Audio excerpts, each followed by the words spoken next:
Good evening, friends. Good. Are you gonna pick me up? Hey, I don't like having to mess with you all the time, so you're gonna get right into it tonight. Got a bunch of level 60 duties to unlock.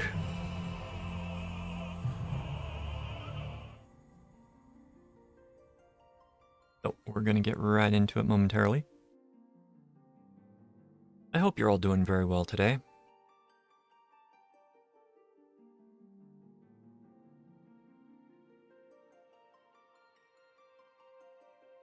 Dealing with a bit of a storm tonight. I think the worst is past us. I was waiting on that to finish before, getting everything started up. So I'm a little late tonight. I apologize.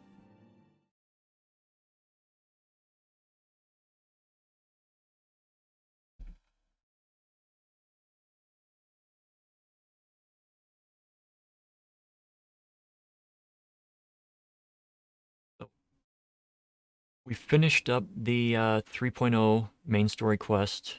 We are now ready for the 3.1 quests and what they unlock. We've completed the long chain of, we call it,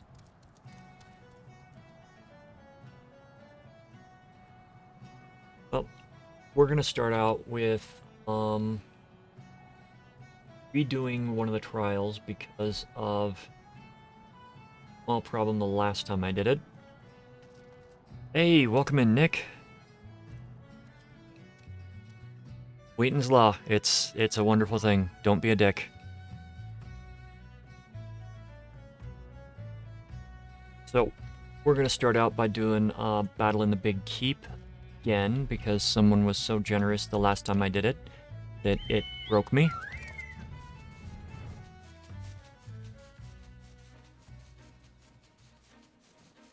My brain can't comprehend nice things happening to me. How are you doing tonight, Nick?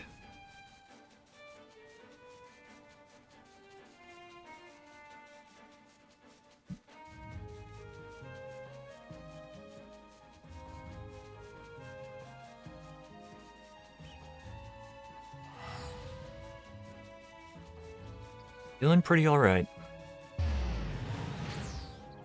Got some chores taken care of today.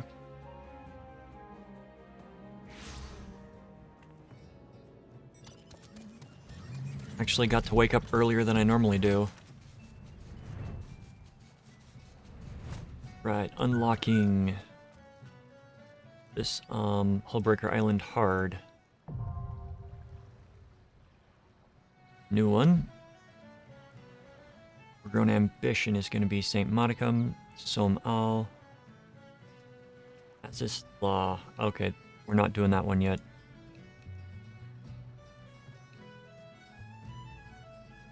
Just getting ready for another deep dive into the dungeons tonight.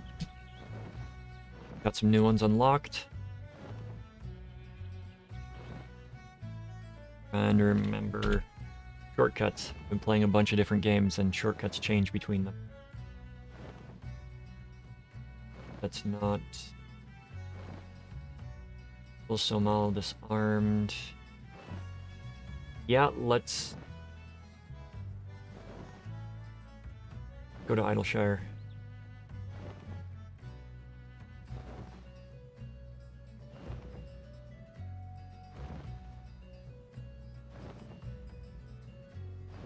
Idleshire, here we come.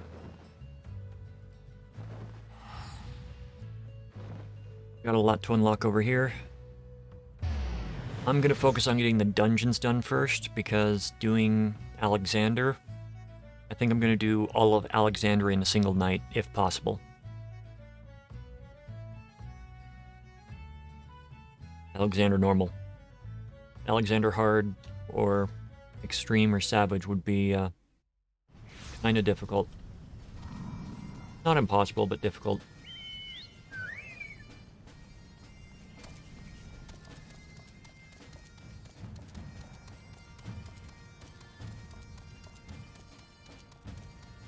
So Nick, you're new here.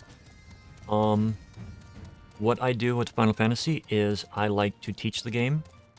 So I will go into a new character that I made, and I will visit all of the dungeons and do a full run while explaining the fights, explaining the trash, and pretty much just making tutorials for people. And by keeping everything in, I feel that there's more that can be said for the dungeons themselves, because sometimes some bits of trash are kind of a head scratcher.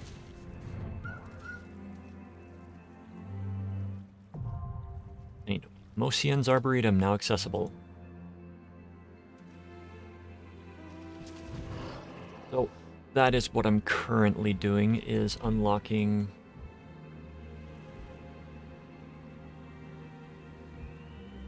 striking opportunity. Unlocking all of the dungeons because I hit level 60 in the main story quest and finished up the initial expansion's main story. So now I just have to, once you hit that point, most dungeons that are not part of the main story unlock.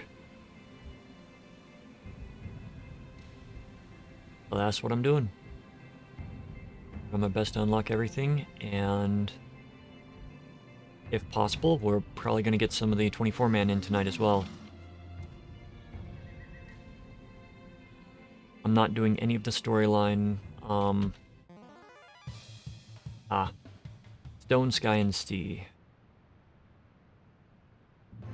That is something that I have actually never participated with. It's a trial area for various raids. So if you want to learn how to do certain mechanics, you can go there and learn.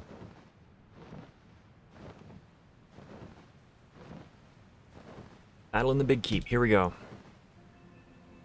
Entering teacher.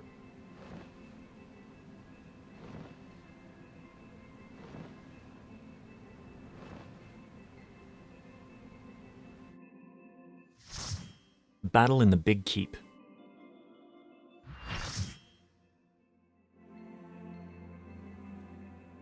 Okay.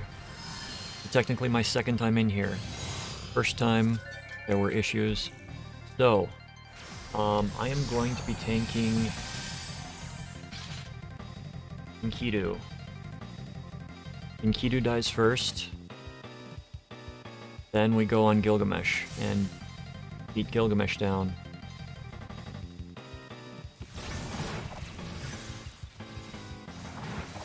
So, during this first part of the phase, first part of the fight, you want to DPS Enkidu down. Enkidu is going to, well, there are going to be little tiny whirlwinds that will drop on the ground like that. You don't want to be standing near each other because that will cause problems. When you get webbed like this, you gotta go and hug each other.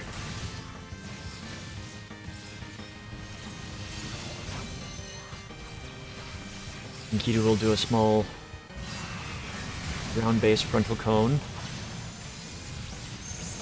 And some of us get turned into chickens halfway through. The chicken's job is to run into these vortices and turn them into nothing again.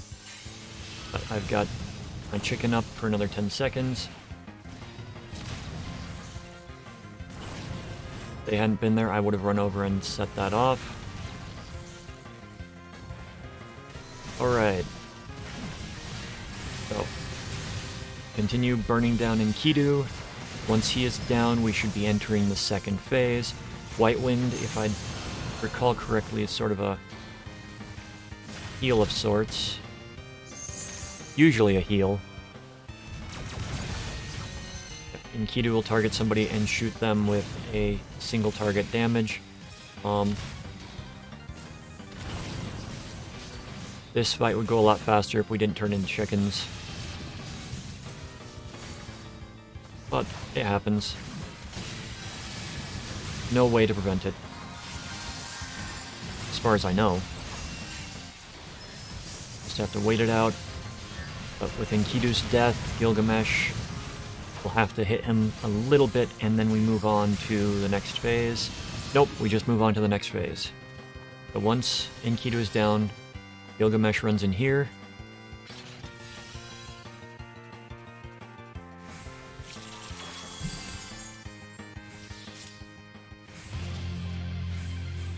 And there's the music that we all love, and we'll probably get this video striked. That's okay. Waiting for everybody to finish viewing the cutscene. Up. That was not nice.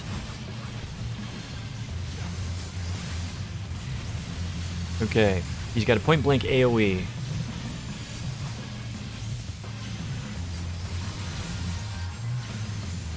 I want to dodge out of the point-blank AoE. Pay attention to the markings on the ground, because he will have AoEs that will mimic the patterns on the ground. You want to dodge out of those. It's enchained, so somebody's going to get enchained. So you pull the boss away from the chained, and the chains lose their damage reduction. You can bring the boss back to the middle whenever you want. I'm gonna play... Oh, I don't have my heal.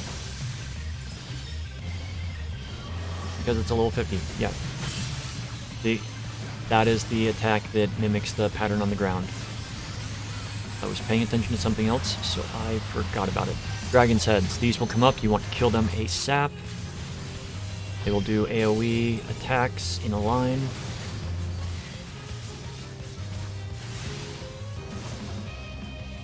There are 4 of them. If they survive, then they will blow up for a lot of damage.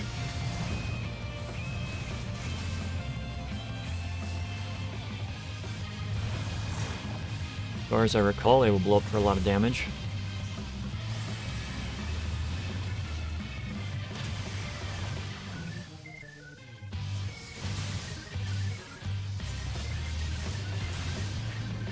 Looks like only me and one other person were going for the heads. Yep. So this is a dodge. Got hit by it because I was in the area. Nope. That's why you kill the heads. Alright, we got another ground pattern. You don't want to be standing anywhere on those. We're going to get Whirlwind Slash. I've got some lag tonight. Shouldn't be lagging.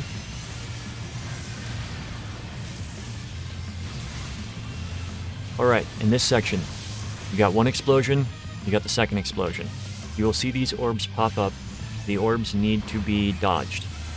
So pay attention to what's going on around you. It's going to be an end chain on pop, it looks like. So, pull the boss away from the chains. And we destroy the chains.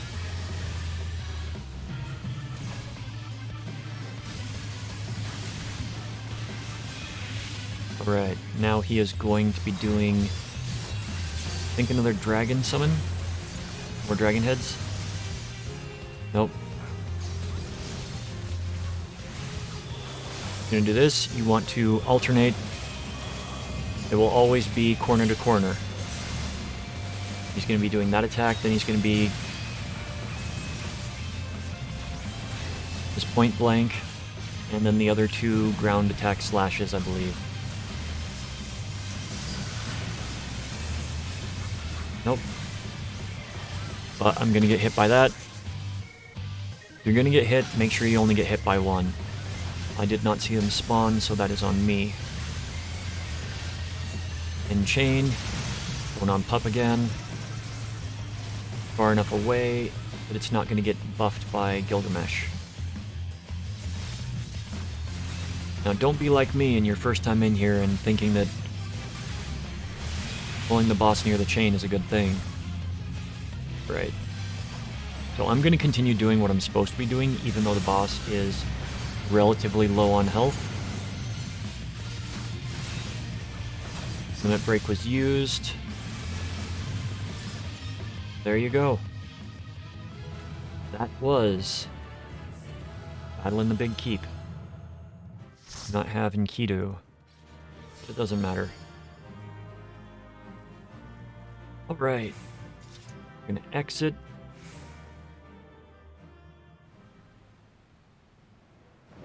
Let's continue unlocking stuff.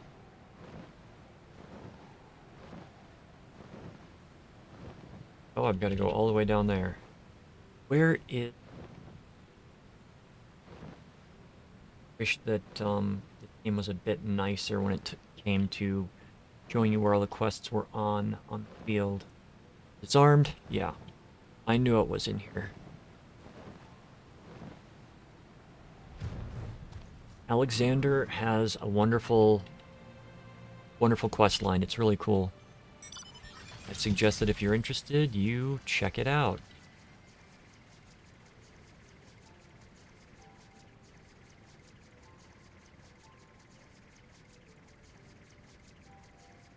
Alexander's one of my favorite summons. Hello, Biggs. Hello, Wedge. Okay. Use the pinch on the junk pile. A lot of back and forth. Unlock everything.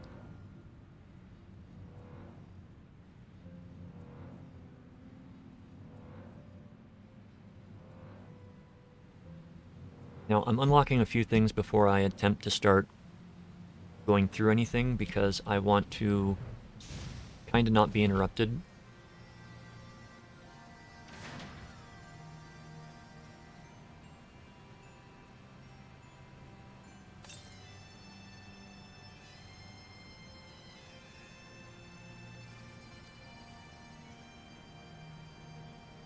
Okay, now what do I do with the glowstone?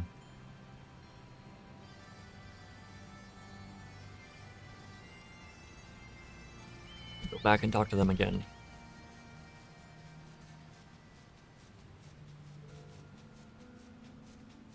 But Battle in the Big Keep is one of the final pieces from The Realm Reborn that I had not gone through. I still need to do Earth's Font. And I need to do the extremes.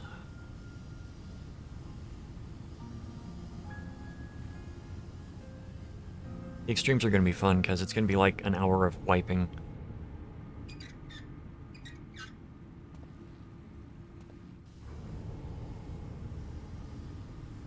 Don't get me wrong, you can learn a lot more from wiping than from just getting through. This scene cannot be skipped. Alright, the Fist of the Father has opened. We're going to go and unlock Great Gooba Library. We can't go through the field because it is a temporal barrier. More on that in the storyline.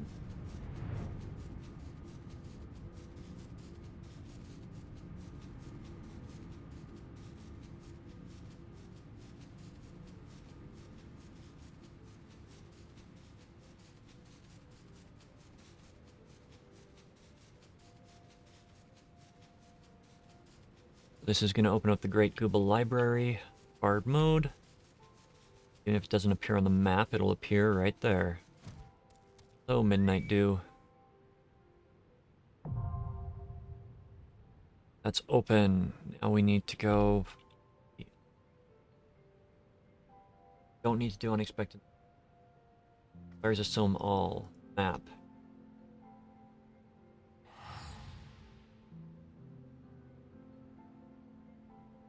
Want to go with Ultimate Ballad, Corrupted Blue Sky Pirates. That's the one that we are going to do as well. Sky Pirates is what is going to open up the Void Arc. Hello, Vidofnir. How are you doing, my dear?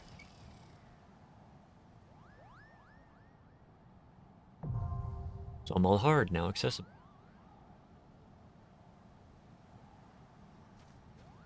I think that's enough. There are or dungeons. Oh, Great Google, Barker's Island, Saint Mochians, Arboretum. Join those while we travel to...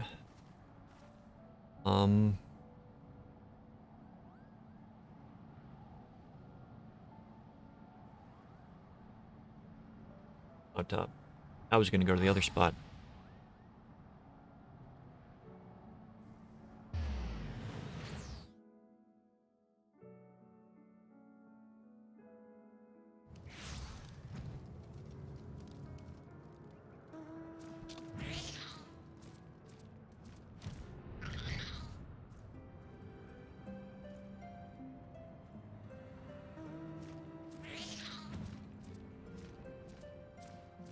Reap what you sow. That might open up the Beast Tribe quests. Pretty sure that's what opens up the Beast Tribe quests for these guys.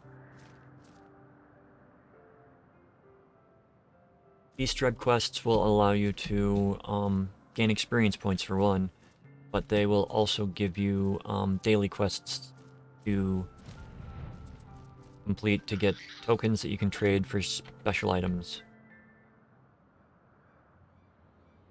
Like mounts and other stuff. Oh, also something worth noting. There is currently a Final Fantasy XV event going on in game, which will give you access to some glamored items and one really nice thing, which is unless they changed it from the last time they did it, a 4-person mount. Gonna let people know about that. Now this could be a dungeon, but I'm pretty sure this is going to... Nope, that's the one that unlocks the quests. Except...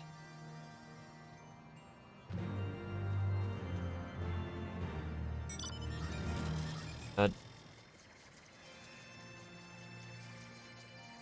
Reap what you sow. I don't remember that one. That might open up a new, Never Reap. Trying to remember. Oh well.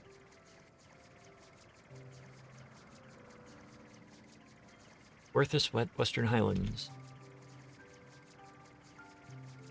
Oh, there's a lookout spot. Lookout spot.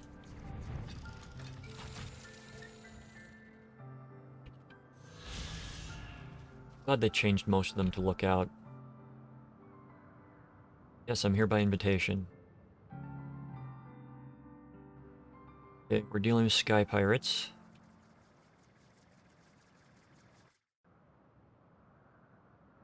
Everyone's thinking it, I'm just saying it. Pirates.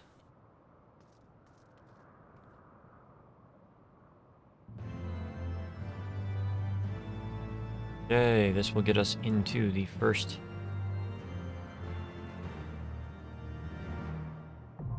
The Void Arc has been accessible. Okay, now we're gonna go over and see what this Reap thing is, because I'm curious.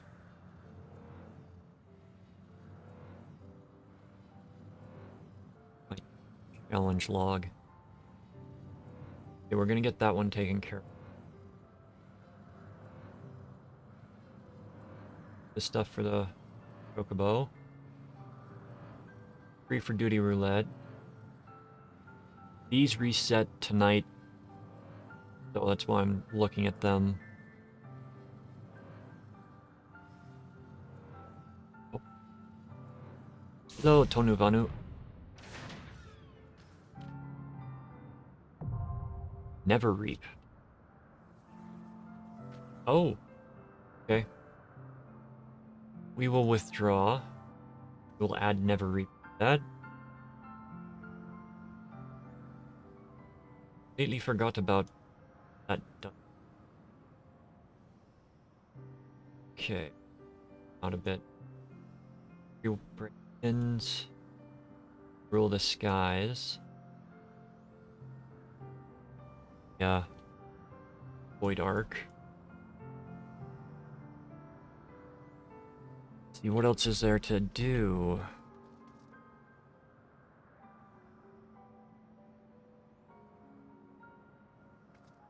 Go to Azus Law. That's for the relic weapon quests. Don't really want to do those yet. That's going to be a different set of videos. I'm not sure I want to do it on this character. Mordona, Revenants. Check out Mogholm. There might be something more than Somal. Be there. Well, I know there are. You've got... You're at Zenith.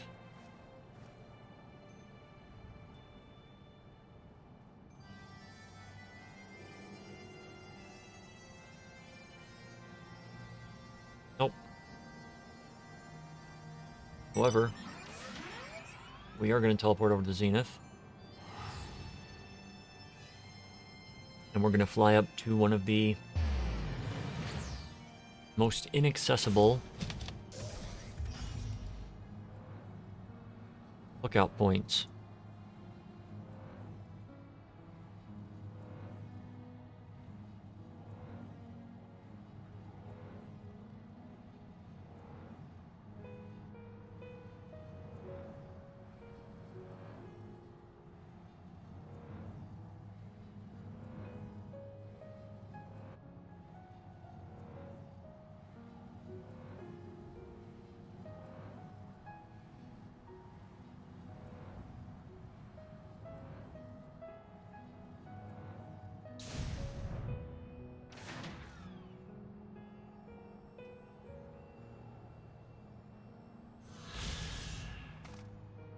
Now to get most of those, you just have to type /lookout.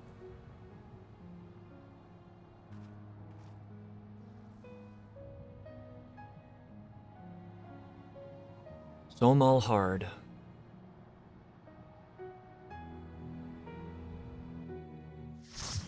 Somal hard.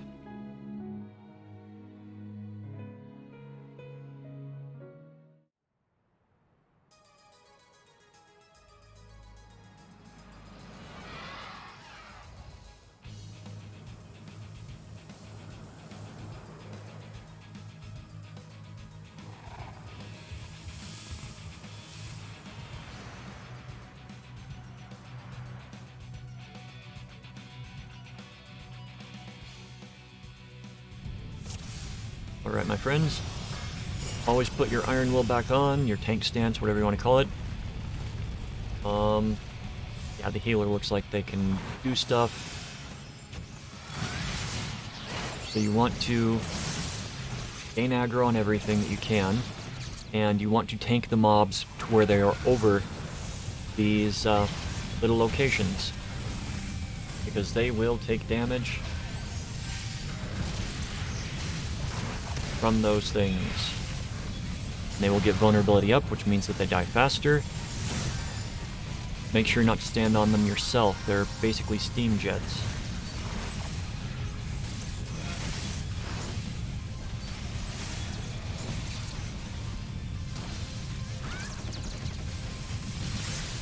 With that one dying, over here.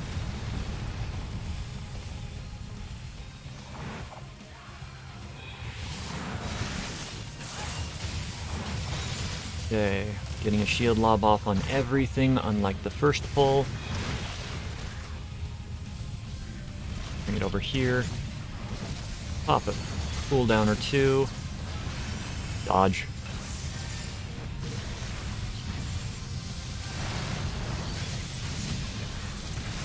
We got Implosion.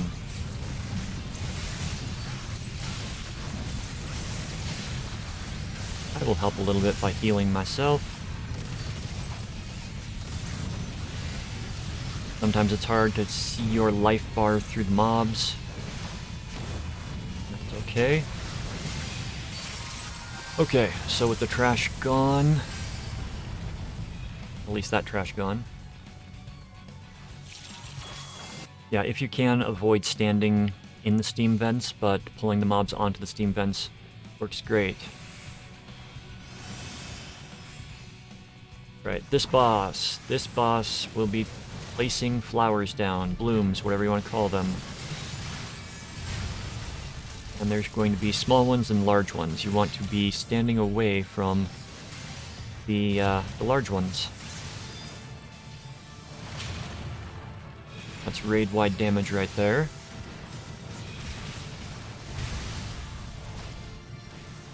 Here they come. Forsack. Let's see where they went. Small, small, small. Okay, large one. I don't see the large one. There is no large one on that one, so it's all smalls on the first summon of the Spore Sacks. With our damage, we may not make it to the second Spore Sack. So the second time it happens, you want to move away from... You want to move away from the Spore Sacks, period. They've got a relatively short range, except for the large ones. There's the large one. So large one, we're going to come stand right here. It should be out of range from that and that. Yep. And then the large one is going to go off and hit regardless of your distance. But it deals more damage the closer you are to it.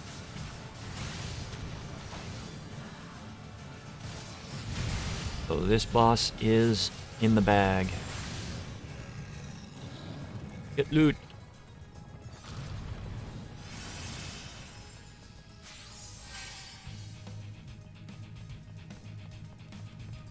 Okay, we have the fishman type things that we're going to fight. Now if you watch him, he's linked to ones that are under the water. Let's just do this. There's one thing that will get the enemies to attack me. It's casting a heal on myself. Since there are no vents here to pull them onto, we will just tank them right here.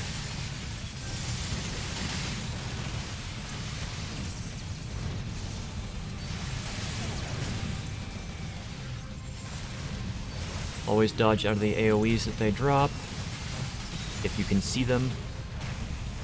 Okay, there's going to be a treasure chest right there. Somebody's going to grab it. Earrings. Right, we are going to deal with these guys. We're going to pull it up to that worm right there. Giant nether worm, which is going to link us with somebody else. Yep, that's a lot that just came out. We're going to cast a heal. Generate threat. And to heal ourselves. Pop a cooldown. We're going to pop an actual cooldown.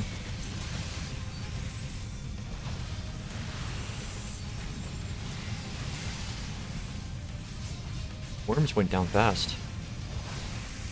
After this guy's down, there are going to be two more nether worms that will pop up. Engage. They act the exact same way as the previous one, so just burn them down. They will have AoEs that they will do. Line of sight attack. Frontal line attack.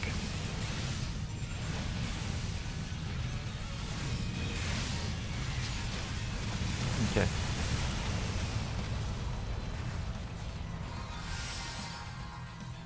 Okay. Crocodilicus. Gaurau. Alright, Gaurau here. Gaurau here is a guy that you do not want to be standing too close to unless you're the tank. He'll wind up for an attack, and he'll do an attack. He does it frontal and he does it in the back. So you want to watch what motion he's making and dodge appropriately. See how I didn't get hit by that? There we go. Now he has become enraged. He is going to start doing some fire-based attacks. Dodge, dodge, dodge, dodge. Too slow there. Do not know what that is. I'm gonna get hit. I wasn't paying attention. But that was his frontal, or not frontal, but that was his point-blank AoE spin attack. Now he's going to do a charge attack. Nothing I can do to prevent that from happening. Here's a fireball attack.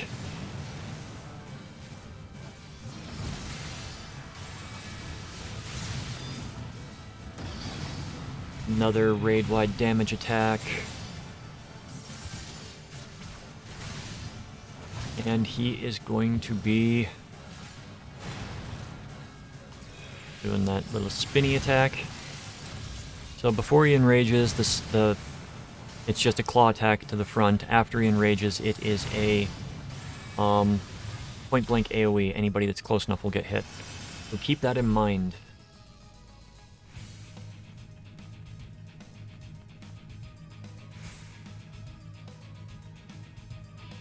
Right.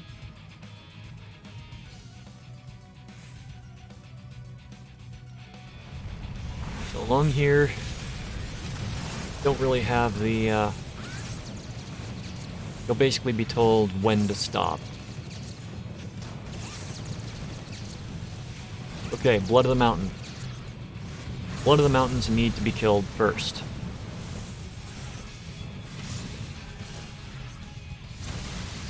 The reason they need to be killed first is because of Torch. It does massive damage all across to everybody.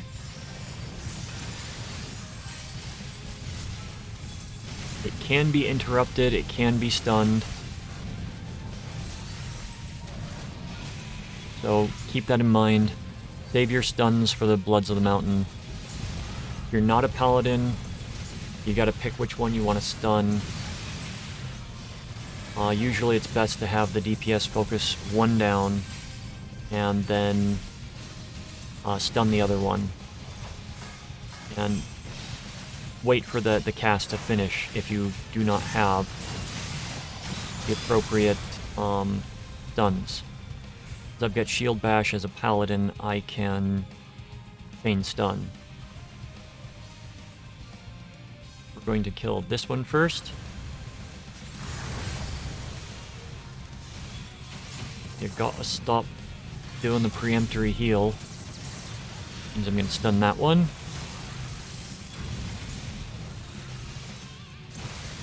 DPS doesn't need to be told to switch over to the other blood, so we are going to take out the Bloods of the Mountain. I think I actually did this duty on Sav at one point. I think it might have been actually this duty that made me decide to start making these videos.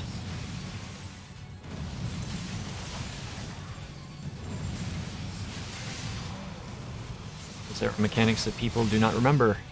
We should have one more encounter before the last boss. Yep, 2 Bloods of the Mountain. We will put you as main attack. We will put you as the stunned one.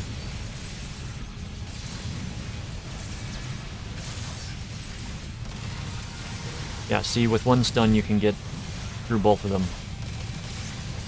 It used to be more of a damage rush while you were going through this at level. Alright, final boss.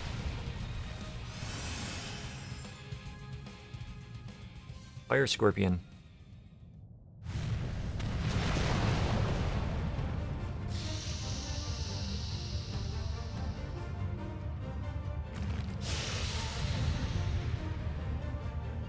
This is a fun boss.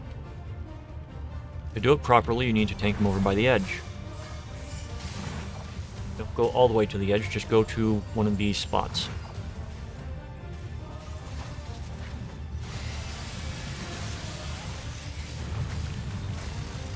He's got that frontal cone attack, which is a 370 degree.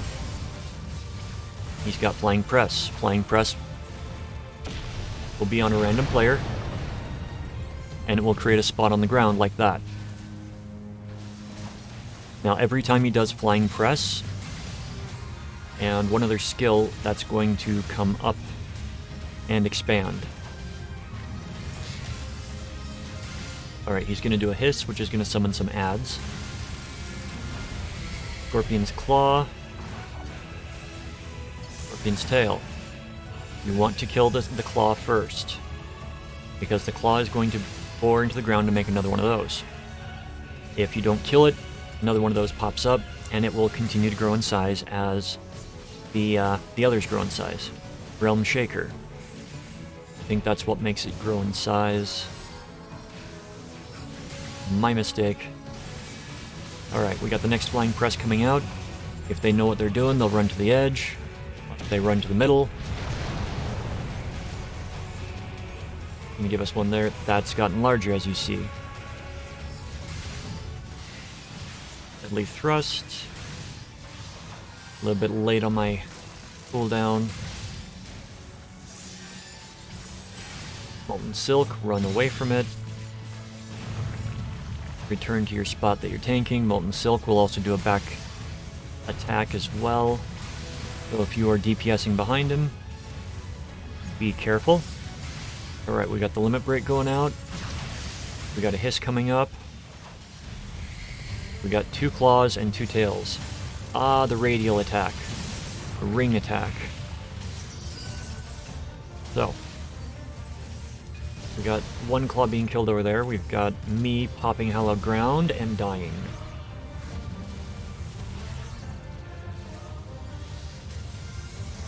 So, the DPS are going to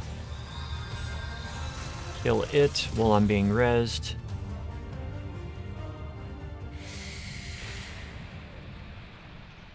Please remember, if you're healing, to heal the tank. Doesn't matter how close you are to completing the area, please heal your tank. Alright. That was Somal Hard. I'm gonna toss that out to the ninja. The ninja was actually doing pretty nice in there. And I got the triple comm.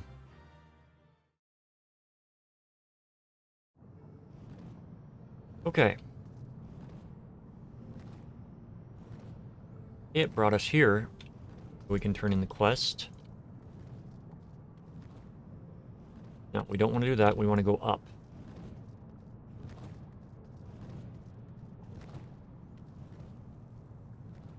There we go.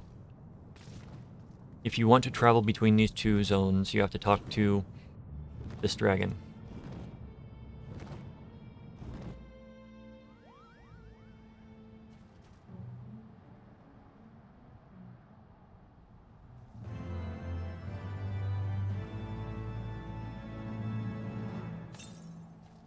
Alright. So that is Somal Hard taken care of. We take it off the list. We come over to raids.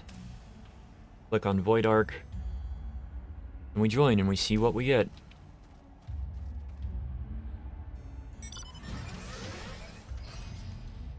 Let's check our quests and see what else is there. Wasn't any here. Gods of Eld.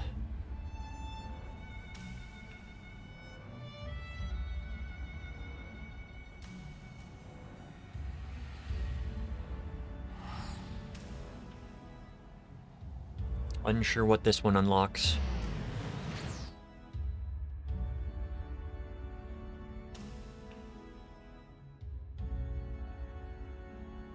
So we're going to find out.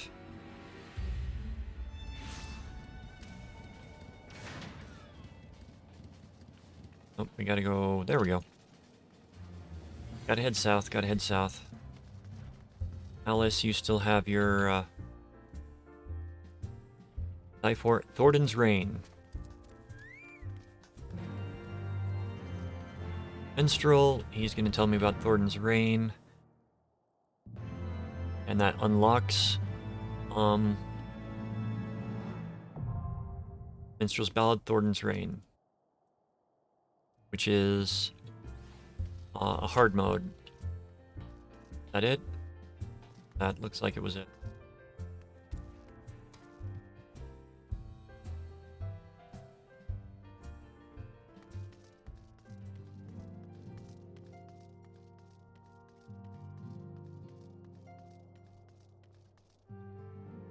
Got a feeling this unlocks a different dungeon, hard mode of something.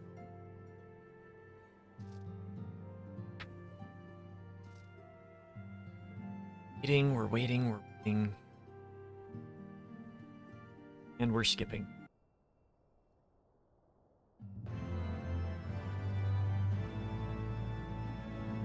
Yep. This is how we unlock the extreme modes for Thok as Thok and well, I forget what Bismarck's is called, but Bismarck and Ravana extreme mode.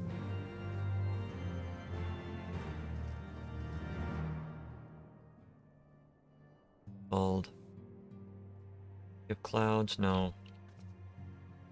The Void Arc, time elapsed 0 minutes.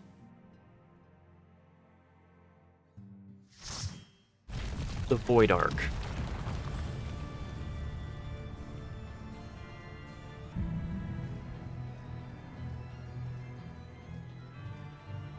Alright, so crash in here. I've never joined halfway through the beginning, so there's a group of trash there that you pull. There's another group over here that you pull. The last group is going to be over here. I need to remember to take off join group party in progress. I will do that after this run because that could have been bad. So you got the Idobulus. And then you got the tiny guys that appear in the middle. And we shall figure out which one of us tanks has the highest threat.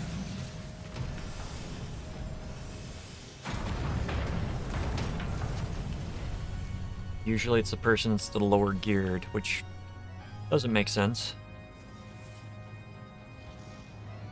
Right? Got that? Cetus. Best to tank him facing away from the group. I'm moving to the side just in case I do pull threat. He has a tail swipe, which is electric. He does a body slam occasionally, which will target a random player in the raid and do a large sphere around them. Okay, it looks like Lux is going to be the one doing most of the damage. Tanking. Okay, he's going to summon little electrostasis balls. You don't want to be standing on them when they go off. You don't want to stand on them after they go off. We are going to get knocked against the wall shortly. Take that back. Summons ads first. And when the ads come up, he's going to target somebody randomly. There's the mark going out. It's the green mark that's over that character's head. And then he's going to do a carpet bombing attack across towards that character. Once all of the ads are down, he will do another body slam. He can be targeted and damaged during that. He will do an electric whirl, which is a ring around him. Ring AoE, then we'll do a tail swipe. Now we'll get knocked to the walls. Or pulled to the middle. Get knocked to the walls. You will run around and you are going to destroy these things. They're placed 4 spots around him. It lowers the resistance on the Hydro core in the center, allowing the party in there to destroy that faster. Body slam as soon as we come out.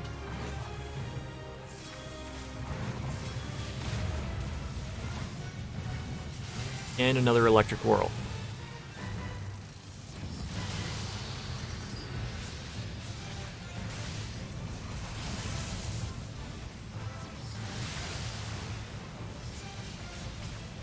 And that's going to be Cetus down.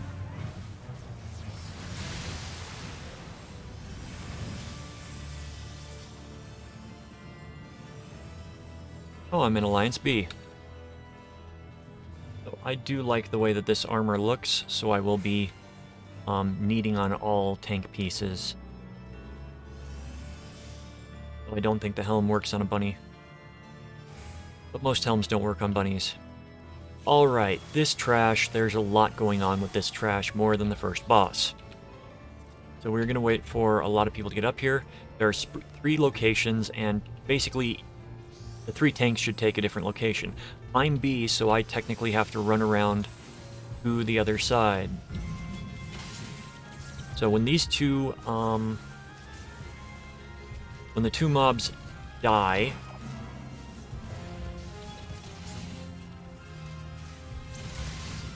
it's going to cause a Malboro to spawn. You also want to destroy the knots, because the knots will explode and poison the area. If the knots go off and poison the area, then you will want to have 3 people stand each on these little platforms that look like an eye. Alright. That's done. We got a Malboro up. I'm going to sit here, I'm going to tank this Malboro while they all tank those, and you're still going to have the pagan knots that are going to be spawning. You can't really see them. Okay, we just had one go off. So, you get 1 person on each of those things. You need 1 person over there. Not going to happen before we kill the Malboros, but that will create a vacuum and vent it using the fan in the middle. So that is how that trash is done. This boss can be fun. You have 2 bosses in this next spot.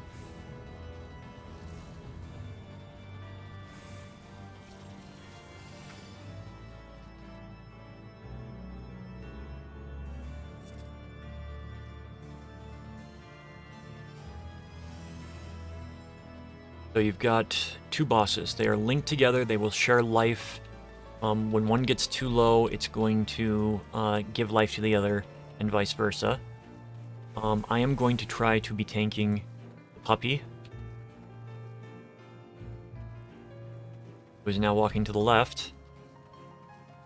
So I'm going to run forward. I'm grabbing myself the puppy. You want to drag the puppy away from the center.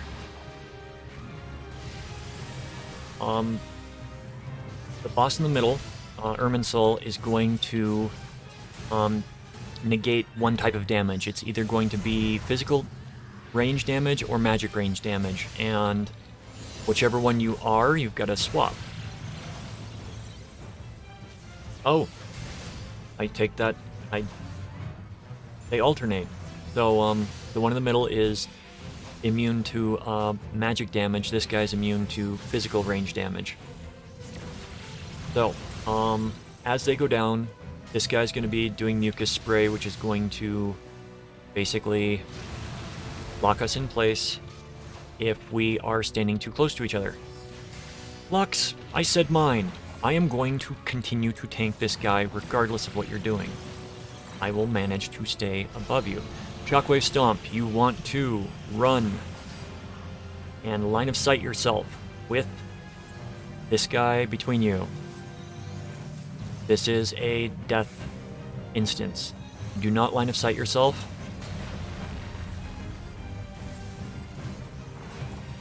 Lux, why are you being a jerk?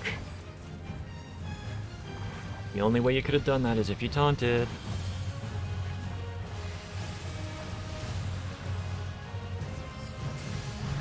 Like I just did. Alright. Heads will get summoned all over the place.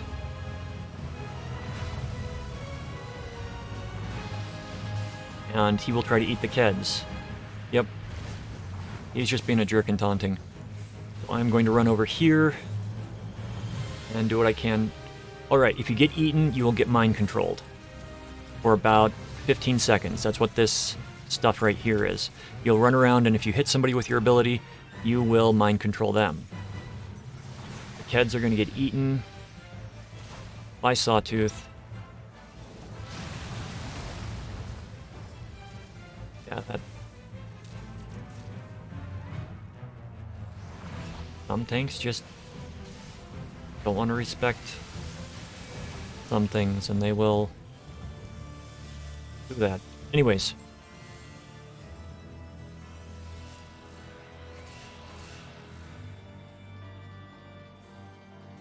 I think I covered everything that that boss does.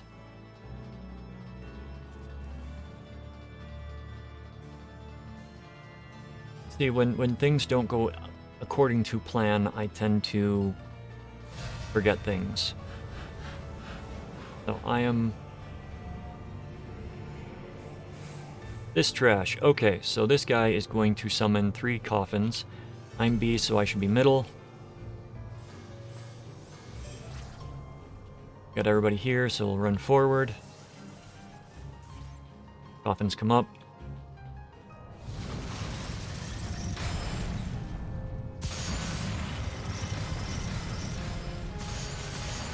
And you grab the one that's associated with your party.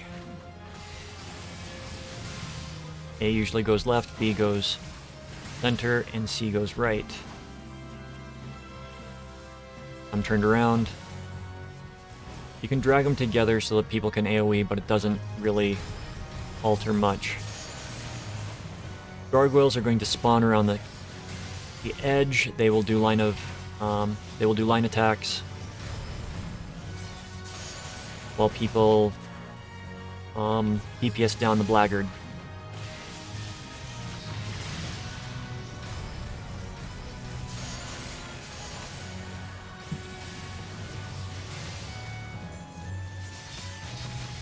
But you have to kill everything in order to progress. So that gargoyle goes down and the pad becomes available. Right. Jump, we do teleport jump through the mystical rings. And we zone. Why we couldn't just zone out of there, I don't know.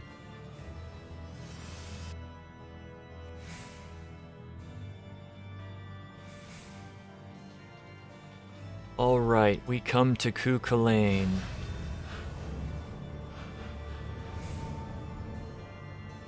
That's the way I learned how to pronounce it. I don't know Gaelic. I don't know the actual pronunciation. But I'm turning off Iron Will for this because I do not need it. Kukulen. You'll notice there are 4 platforms. These become relevant halfway through the fight. You will need to get on those to avoid damage that comes down here. I'm not main tanking it. Last time I tried to main tank something, somebody else... There we go. So. The only reason that I will turn... Corrosive Bile. He will turn and he will spew bile out in front of him, which will do... fair amount of damage. Normally if you got caught and didn't move, you'd die. There's also going to be constant damage happening in the form of bleeding. He's going to spawn these pools of bile, which is one reason you don't want to be standing on the 4 platforms, because it can cause problems. Boiling tentacles. Do not be standing underneath any of the tentacles. I'm going to turn Iron Will on now, just so that I can generate threat in case one of the tanks dies, which I do not expect to have happen.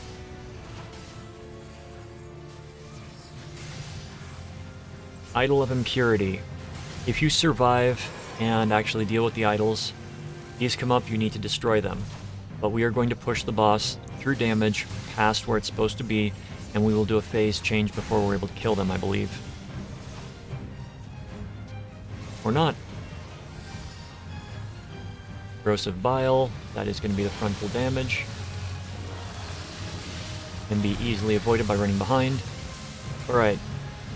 Boss is going to become invulnerable.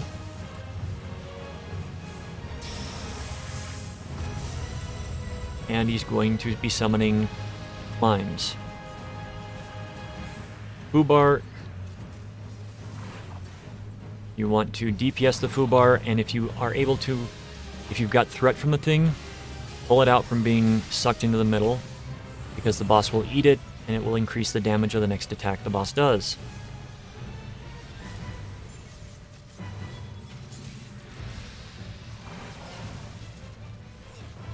So, He's coming over and coming after mine, so I'm going to pull it out here. If you are also standing there as a player, you will get sucked in and you will get eaten. Pestilence comes out. That is just raid-wide damage. Black Lung. The mechanics of Black Lung is there are going to be little orbs that will spawn everywhere. Tanks are supposed to run through them and set them off.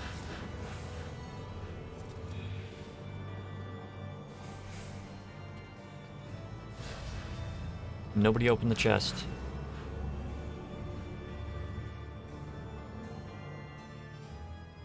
Final boss.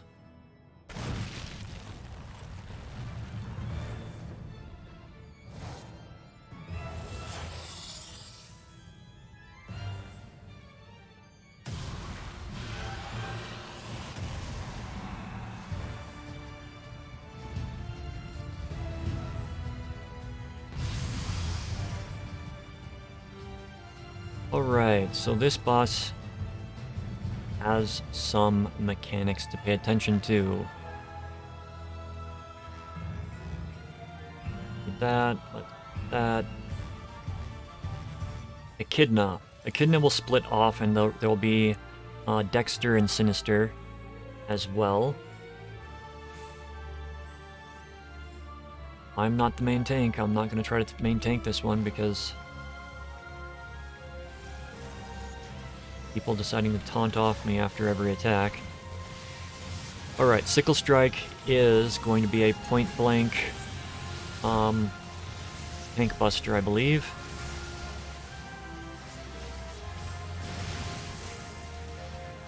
Sickle Slash. You can see what that is. It is side to side, massive damage to either side. You run to the middle to avoid it. Boss also has Petrifaction. Sickle Strike, I'm running out just in case. There's one that's going to be a point-blank AoE that does not have a ground marker. Alright. Boss will jump up. You want to stack on where it lands, otherwise everybody takes massive damage. It isn't. Or you stack so people take less damage. Alright, so I am B. Boss is splitting. If you are a tank, you run to the cardinal position. Right, left, or center. Since I am B, I am running to center. The bosses will split and go after the tanks on their own. You do not need to taunt. You do not need to do anything other than move to where you're supposed to be standing. And my suggestion is watch Echidna, because Echidna will be doing the Petrifaction attack. Basically turns you to stone. And I guarantee you I'm going to get hit by it. At least once. Let's focus target, see if that helps. Sickle Strike.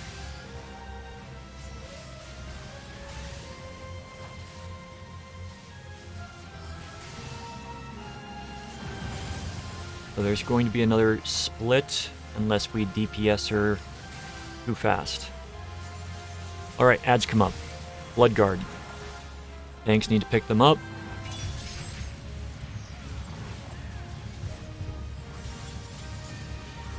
And you beat them down.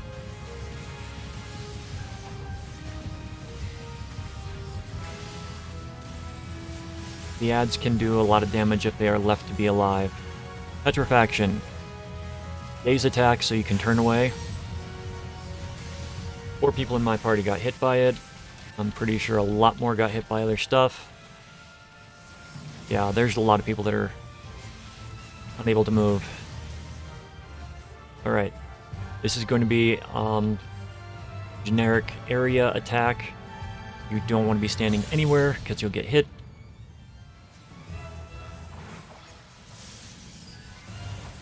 Alright. We shall see if boss... Nope. Boss does not get a second split.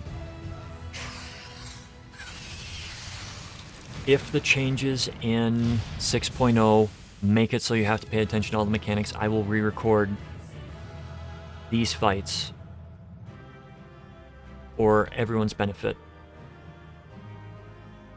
Read. Here I'll need on the echidna. I do not want a coffin lid. Coffin lid is used for crafting a coffin. I am going to wait for the loot to get divvied out.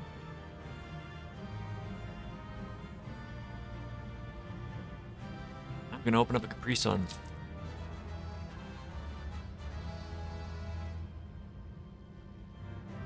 Void Art gear is actually kind of cool looking.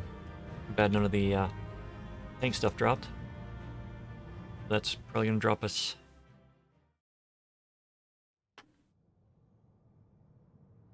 Yep, we got a cutscene. The Void Ark is pretty much a prison for demons. Or fiends. We're going to skip everything. We are going to proceed to the next 24-man. Now, when these were live,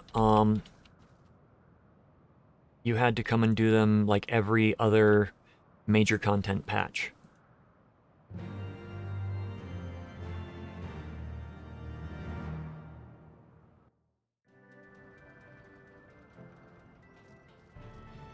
And you would get a new tier of gear.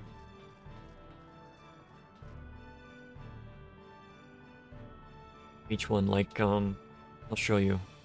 These, I think, were these 170 or were these the 200? These were the 200. Next one is going to be 230, and the final one is going to be 260. But we have to progress through them.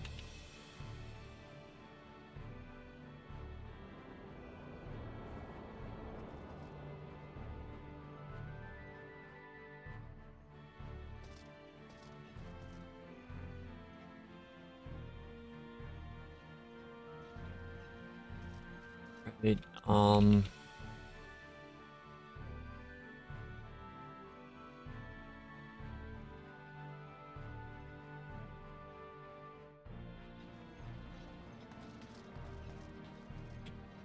let's make that one of the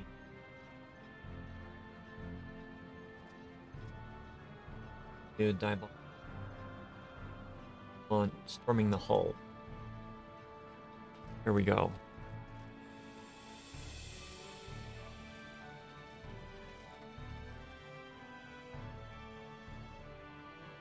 You know, I would have liked this little section a lot more if it actually was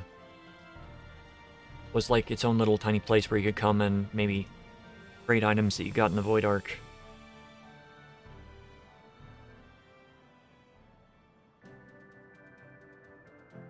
Bismarck. Gotta fly over to the Void Ark.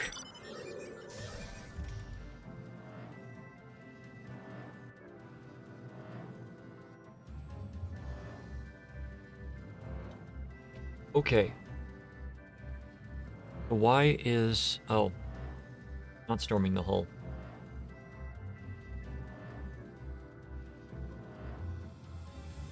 Nightmares. Be what you... City. Yes. There it is.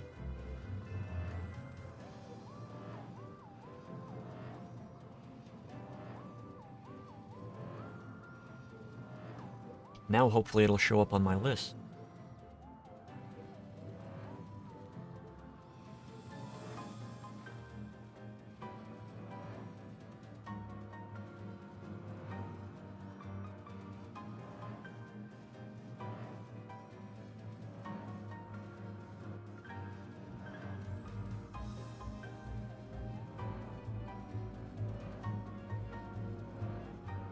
Void Ark.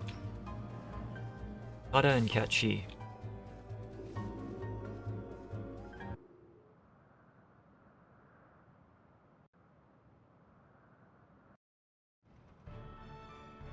Oh, wonderful. We go all that way just to have to come back here.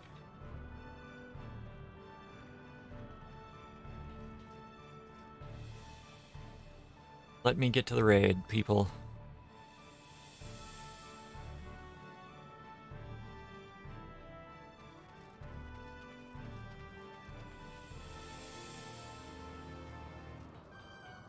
Entrance to Leofard's cabin. Chambers cabin. Okay.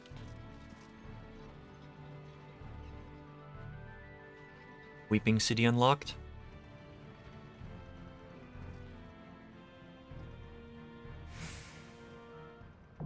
Weeping City of Mahawk has been unlocked. Weeping City.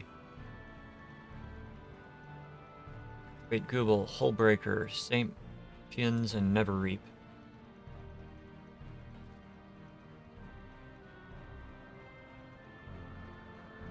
Alright.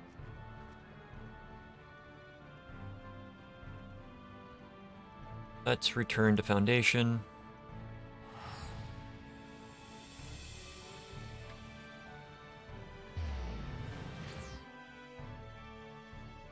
And while we wait, we are going to be upgrading storyline. Progress. Hey.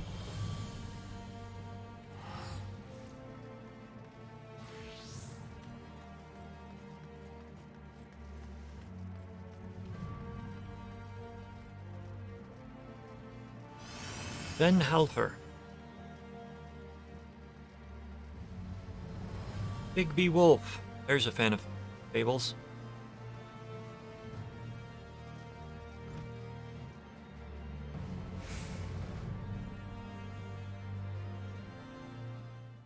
Yes, we're gonna skip the cutscene.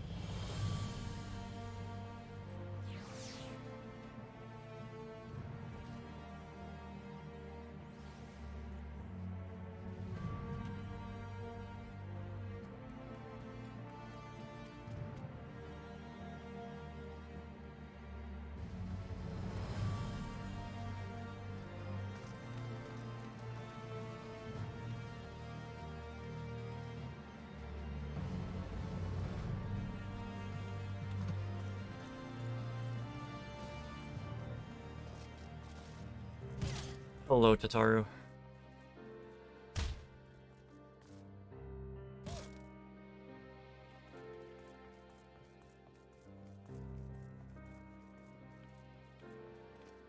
Okay, go to now.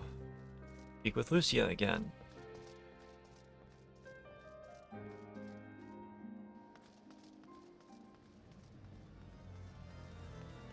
So a while back, a friend got me into a show called Lost Girl.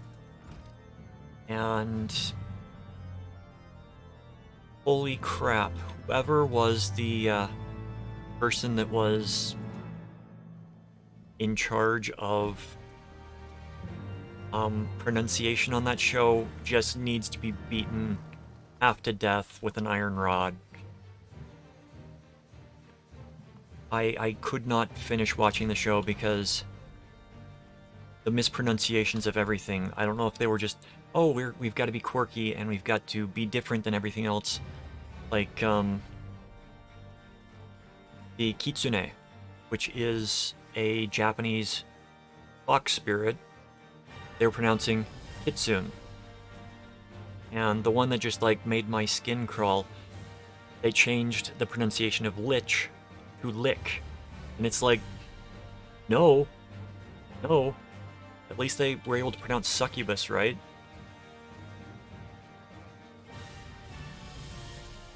Friend is asking if they look slutty enough. Let's go to the other side.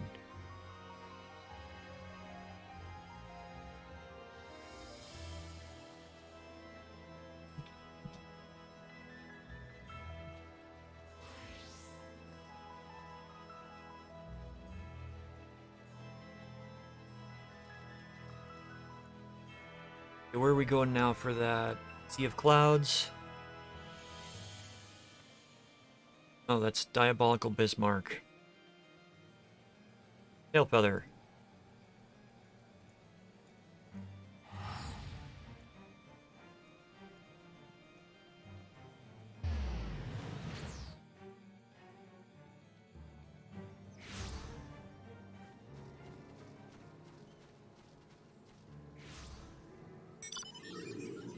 So Lost Girl might have had a good storyline, but they just...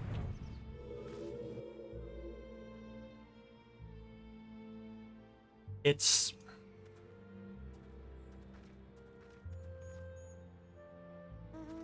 How could I put it nicely? So there are a lot of Canadian shows, a lot of Canadian sci-fi and fantasy shows that have come out and come around, and I got nothing against the Canadian sci-fi. I mean, technically Stargate was Canadian.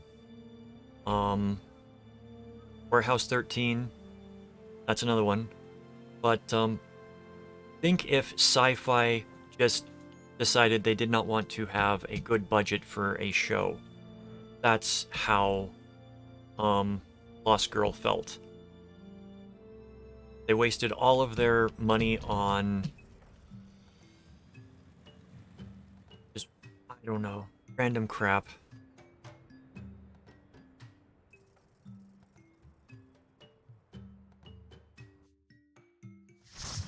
The Great Google Library. Hard.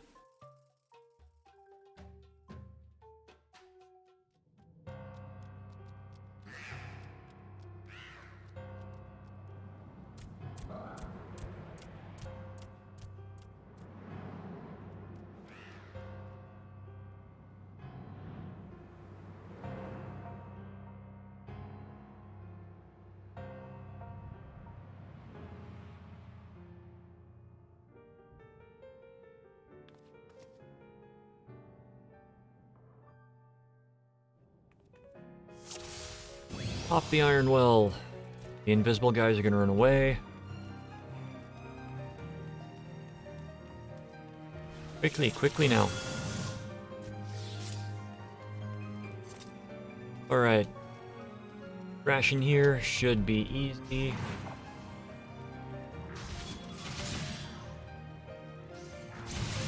Wait for everybody.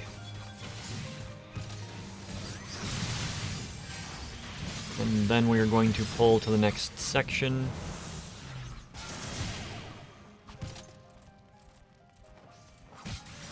Which gives us a biblio ladder. Biblio later.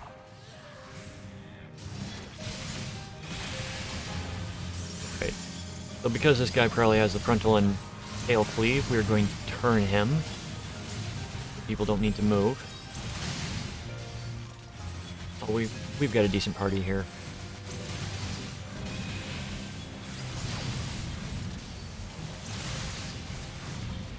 So the Bibliolator has the frontal cone and the tail cleave, tail swipe, however you want to call it.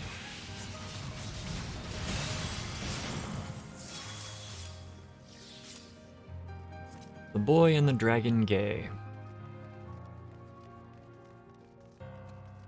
Bibliovores. They eat books. Rough established. Running to the next section.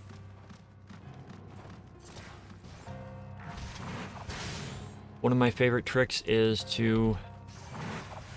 If you jump while running, you will not change the direction that you're moving to do an attack.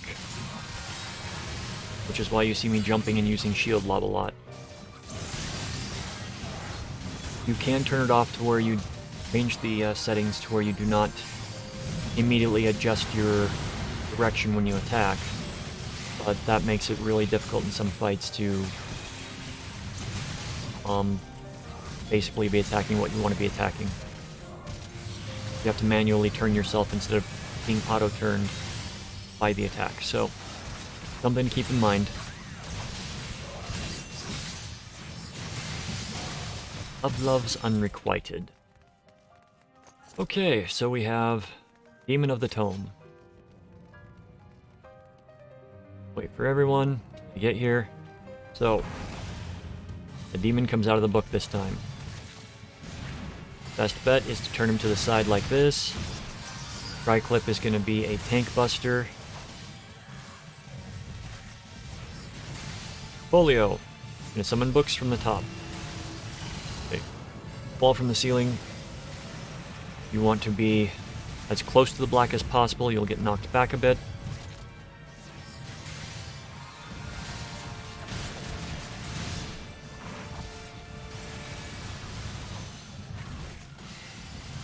Folio. Gonna do it again. This time you don't want to be too far over the edge because you will get hit with the books. Then you run back to the middle as those books will close in. Rightful Roar, point blank AoE. Now he's going to start dropping books on us. 4 at a time.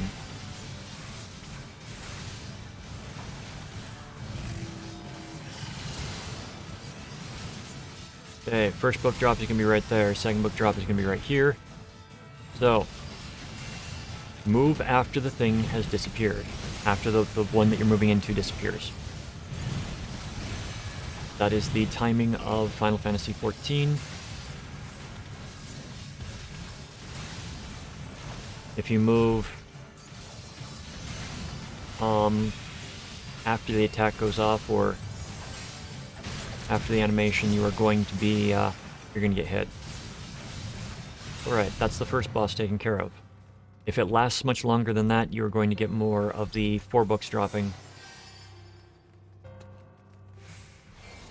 Just hanging back. Healer's hanging back. I'm going to wait for the healer.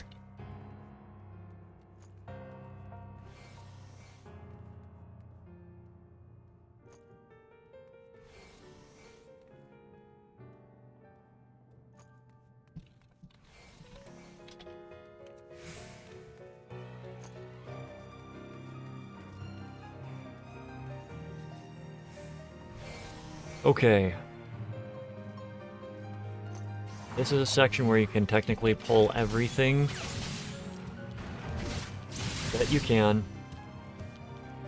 And I'm going to stop it right here.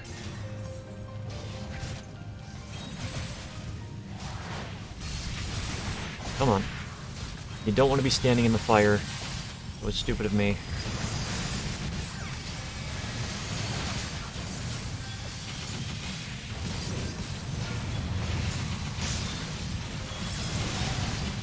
I can't even see what's going on.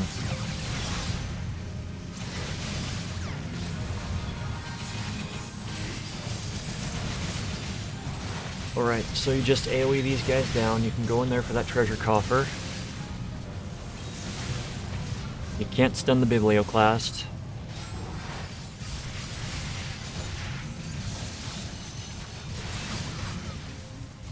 Alright. After that guy's dead, you come in, Enchanted Inkhorn. Goes. Let's just do the heal. It's gonna be a lot easier than the other. And you can pull everything down.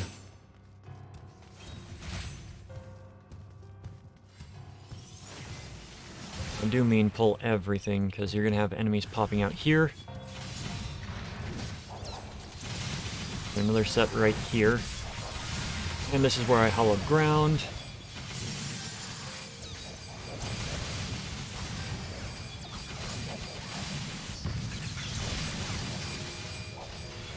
Hate that it's got an 8-minute cooldown. 7-minute cooldown.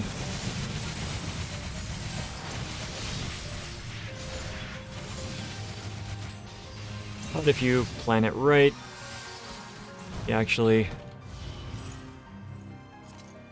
get right up to the Liquid Flame. Liquid Flame. See the marks on the ground, the suns and the moons? Pay attention to those.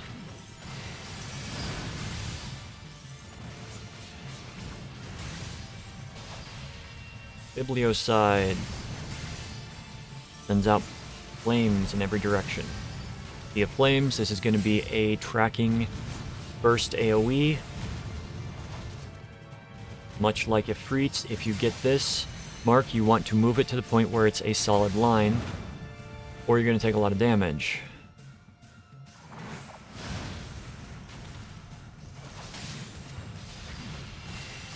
Alright, Bibliocide again, which is AoE to everybody. Raid-wide damage.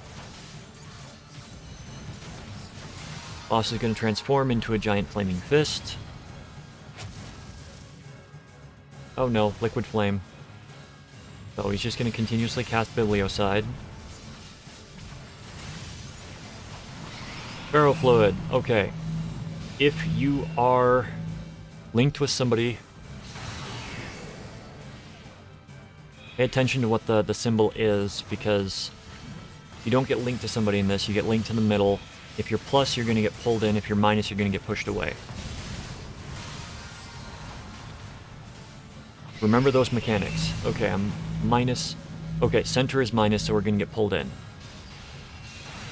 No. Wow, I am forgetting my positives and negatives here, so... Remember positive and negative.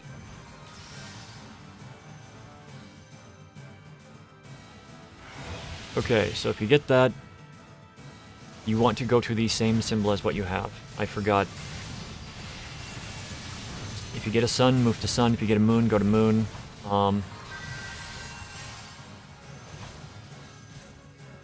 And you can share. You don't have to run away. So if you get the plus, and he's a plus in the middle, then you're going to get pushed back. If you get the minus and they're a plus in the middle, they're going to get pulled in. It's basic magnetics, which I seem to have forgotten since the last time I did these fights. Important to remember the positive-negative mechanic. That comes into play later. Comes into play a lot later, actually. At least 4 other fights I can think of. Okay. You can pull this entire section.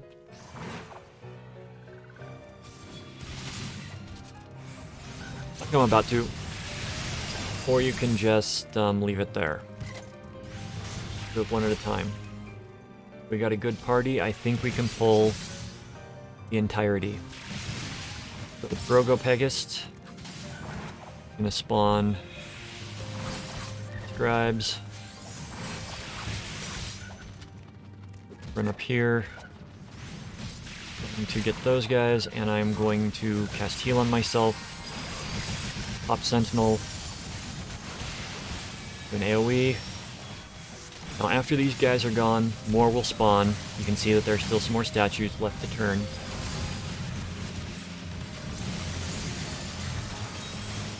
I'll be nice and heal a bit as well.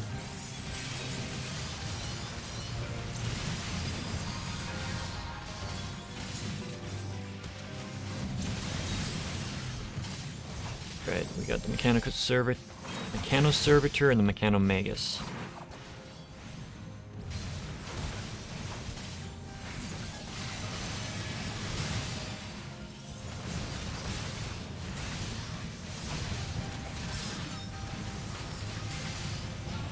The last 4 should pop up.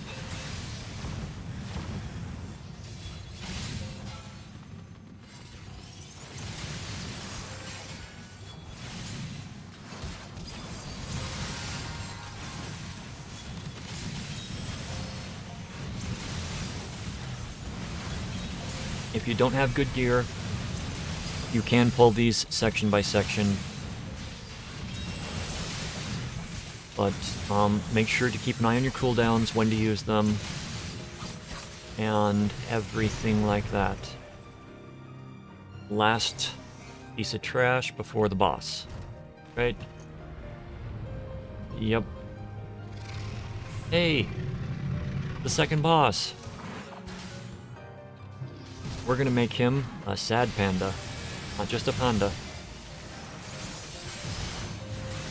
Okay, I never noticed.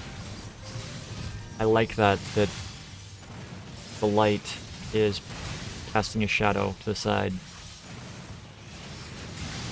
So this guy is going to do the roars. You really can't do anything about the roars, you just have to burn through them. But he'll also cast Magic Hammer, which deals damage. And it's an AoE on a random player. You gotta run to get out of it.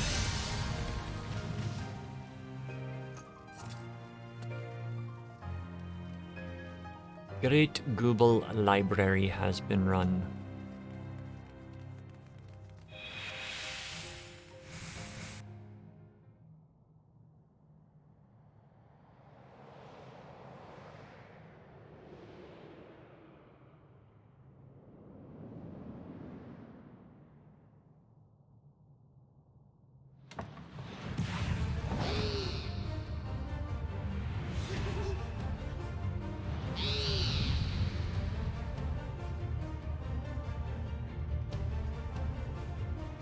Alright, Strix. Final boss. If I recall correctly, take him in the center. He's going to have various abilities that will come into play. Check out AoE damage, I believe. Nope, he summons books. The books are going to put a different effect on the ground. These are going to be error. So, boss is going to start casting on the property of quakes. Go and stand in the levitation field. Once he's done casting, you can move back out. Check out more books.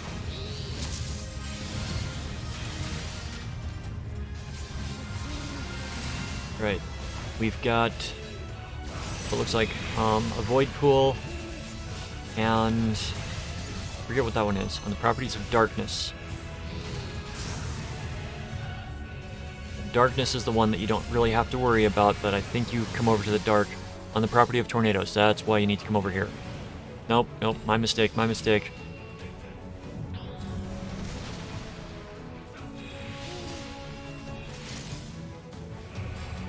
On property of darkness, you go over and stand in the void, because the void is a gravity well. On the property of imps, turns us all into imps. You run into the imp field, and it will turn you back to normal. As you saw what I did, because if you're an imp and you get hit by lightning, that's what's going to happen. A lot of damage, and you get knocked incapacitated for a bit. So, I am going to heal on them. Okay.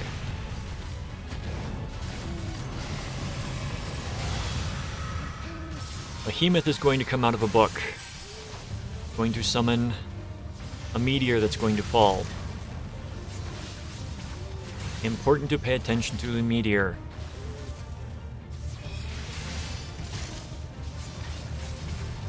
There are 2 of them down now. 5 seconds until impact. 3. Put a meteor between you and the cataclysm. Just like any time a behemoth summons a meteor, put a comet between you and the impact. Alright, we got the books coming out again. We got the imp. We've got... Alright. There you have it.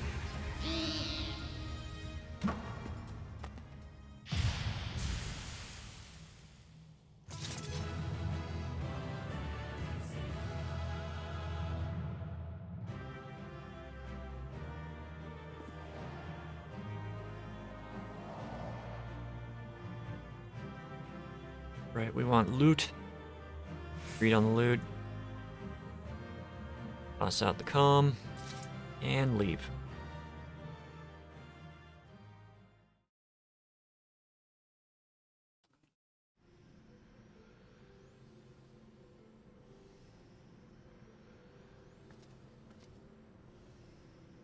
Now it is worth noting that you will not be tossed outside of the dungeon that you just did every time. That will only happen on the first time you run through it. Where was I going? Annex Shrine.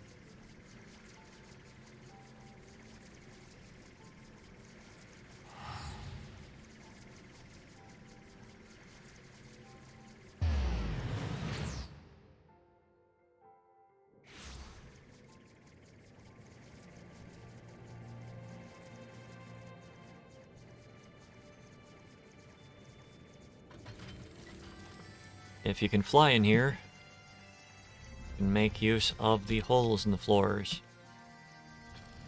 What do you want, Vidofnir?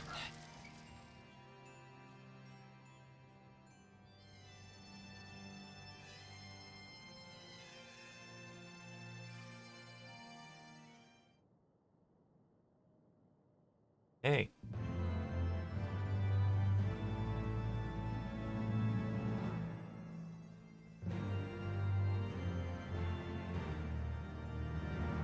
Gonna get introduced to one of my favorite characters.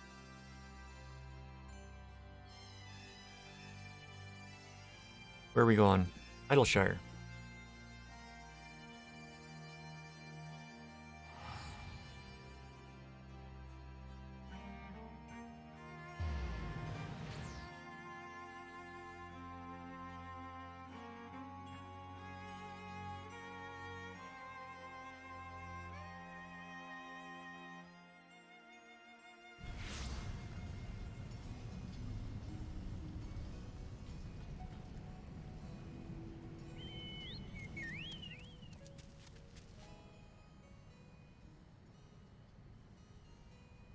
Finish.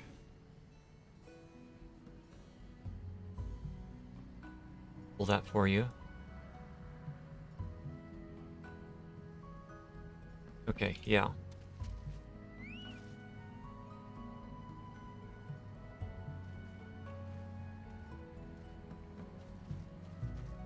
We might be going into the lost city of Mahak.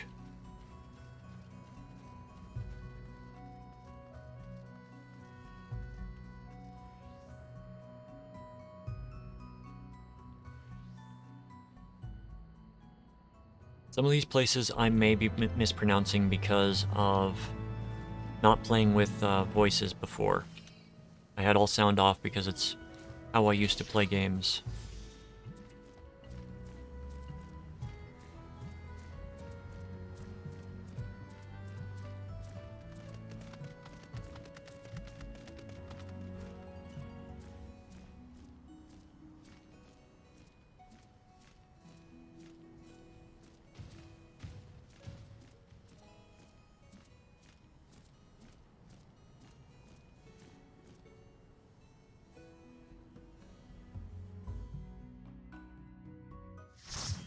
The Weeping City of Mahak.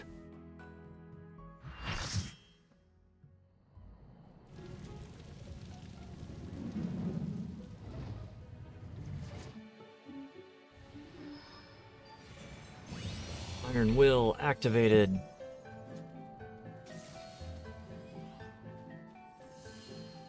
This is the second 24-man. It has what was the hardest fight in the game for a long time.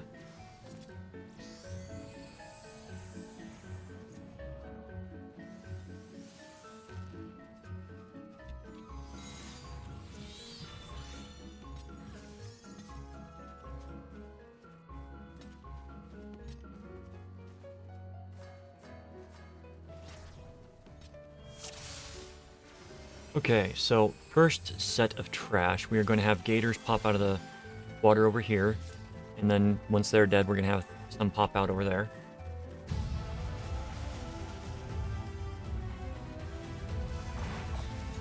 So you just pick up, tank them together. Usually it's one tank per, but one tank can technically tank all of them. After he's down, I'm going to run over here while they kill those and prepare to pick up.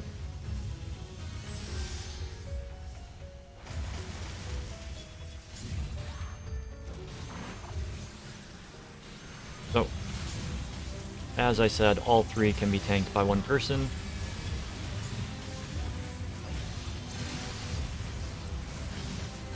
You want to avoid getting hit with the AoEs as best as possible.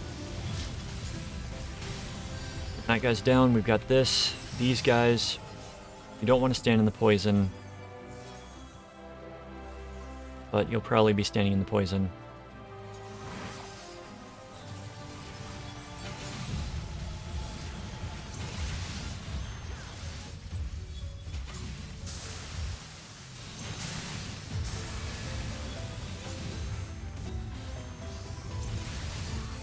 It's just a thing that happens. Oh, it's digesting food stuff. Alright. I get turned around in here, so pay me no mind about the directions.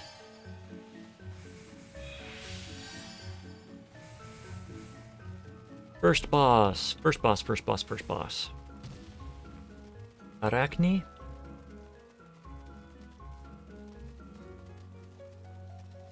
First boss, Arachne Eve.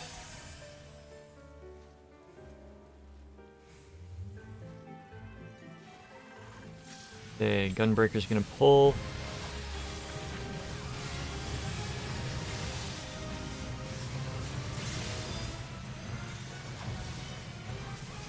Yeah, before I do the next one, I should probably get my my level 60 skill. Shouldn't take too long. I think I will take care of that after this. Alright, in this fight, people are going to get marked. Get marked, you're going to be hit with a web shot. These web shots are important for later. Boss is going to dive under and do a 3-tiered attack. Then they're going to burst out of the ground and deal massive damage when they do. Also going to have the glue coming out like that. If you get hit, you need to have somebody run between them. You can get out. I am going to heal them.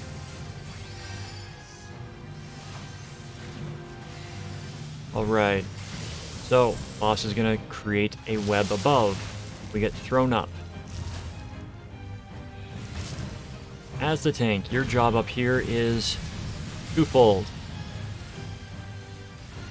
You've got to eat the orbs. Don't let the orbs get to the thing. The other thing, you need to destroy the deep earth ether. This also cannot reach the boss. There's also going to be a spider. Kill the spiderling, it creates a hole in the web. Fall down the hole, and it basically lets you deal with the knots that are down there. Implosion is an ability that it uses. Everybody takes damage from it.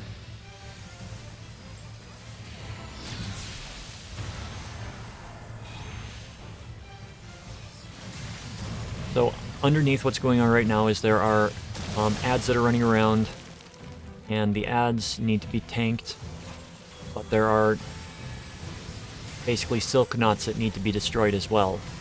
So as soon as you destroy all the knots, then the web disappears. Boss takes a lot of damage.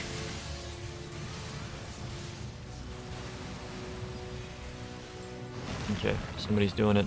Alright. Get webbed. Alright, boss is going to come up over there, so you run away from that spot. Right. And now the boss is going to target 3 people with the webs. Again. And I am going to run over here. I'm going to stand on the web because the boss is going to dive underground.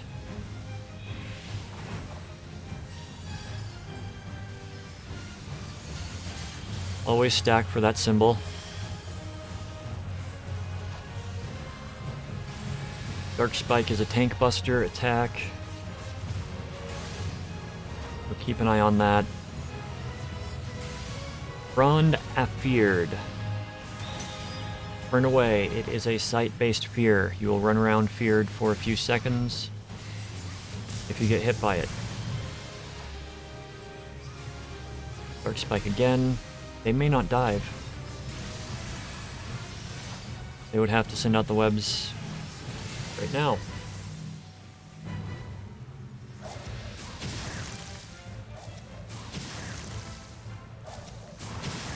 Alright, now the boss dives. You want to be standing on one of these surfaces, because the boss is going to draw you into the middle.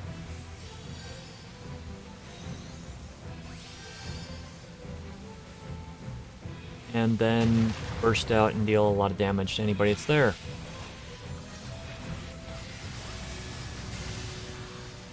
And that, I think, covers everything this boss does.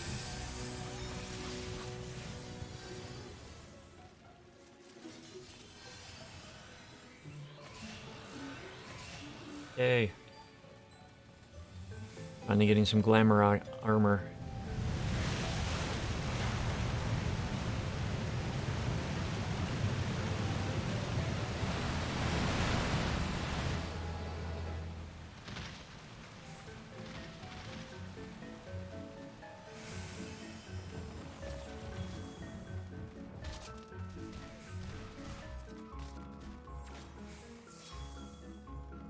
A hockey boot.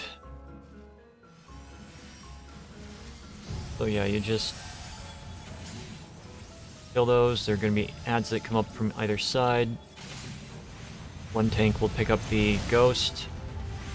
The other should go over and grab side ads, which apparently nobody did.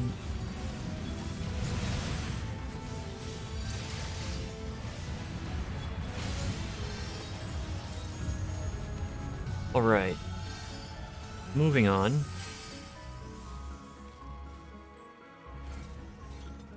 Okay, do you have...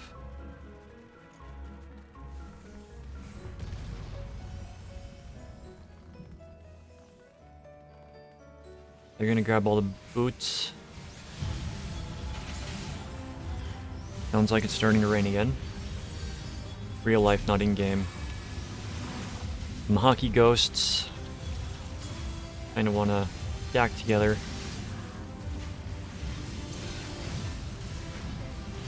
And all get burned down.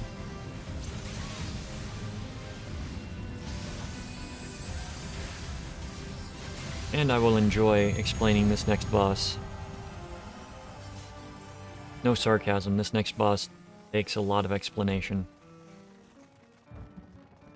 Most of the bosses in here take explanation.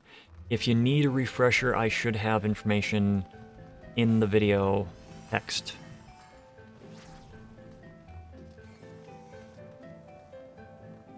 Don't think any of the trash really needs major explanation. Alright.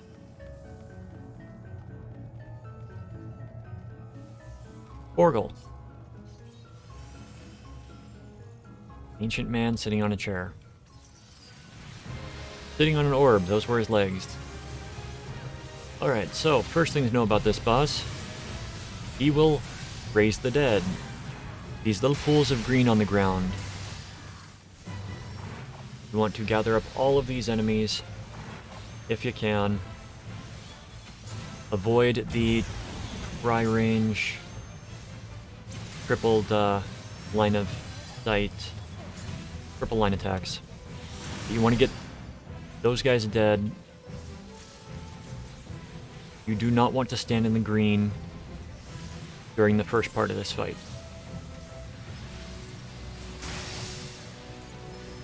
You will get one of two buffs. You will get gradual zombification or zombification. On these, you want to have somebody standing in each of them.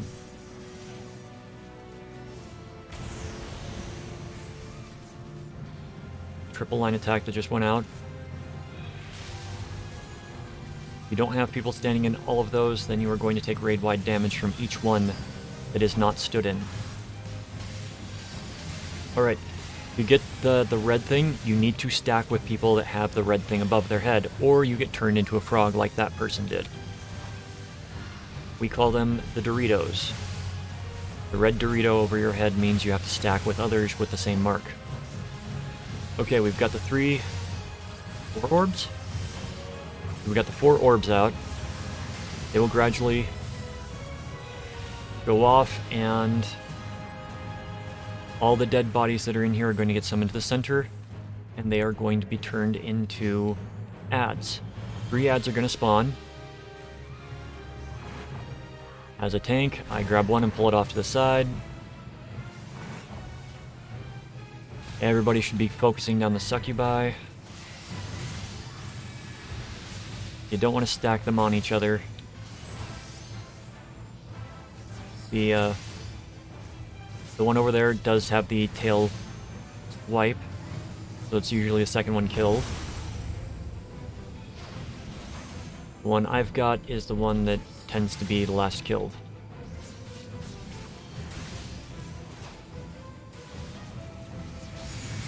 Mortal Ray, look away.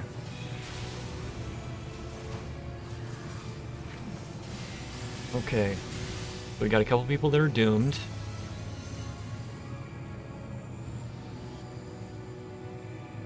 Here, it doesn't matter what you do. They'll take damage based upon how long those things were alive.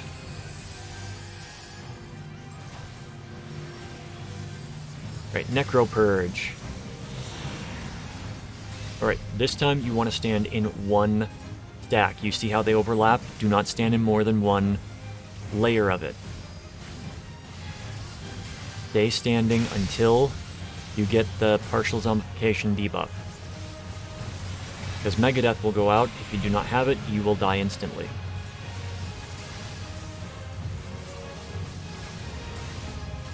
Dark Eruption. Going to be 3 explosions. Yes, 3 explosions. You have to move out of each of them. Evil Mist.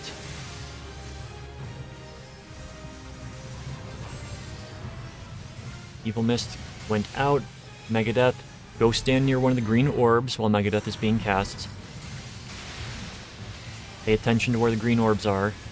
You will get the partial zombification, and Megadeth will strip that off of you.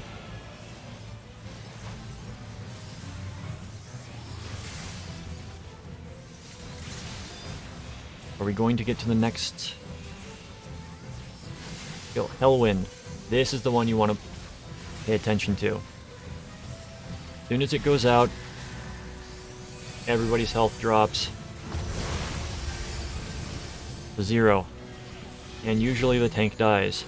I have got a Dorito on my head, so I need more Doritos. Dang it, I'm a frog.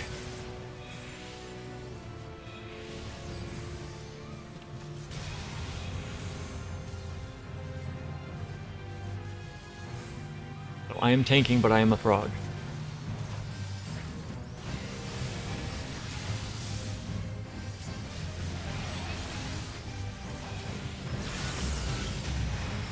This boss used to be a lot harder, but that is good. We got it.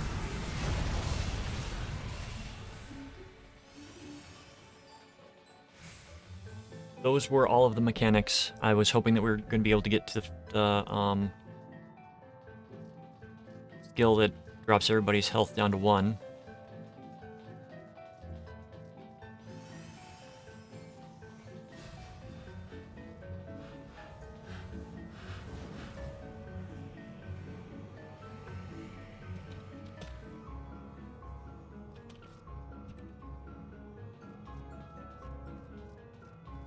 Explaining things.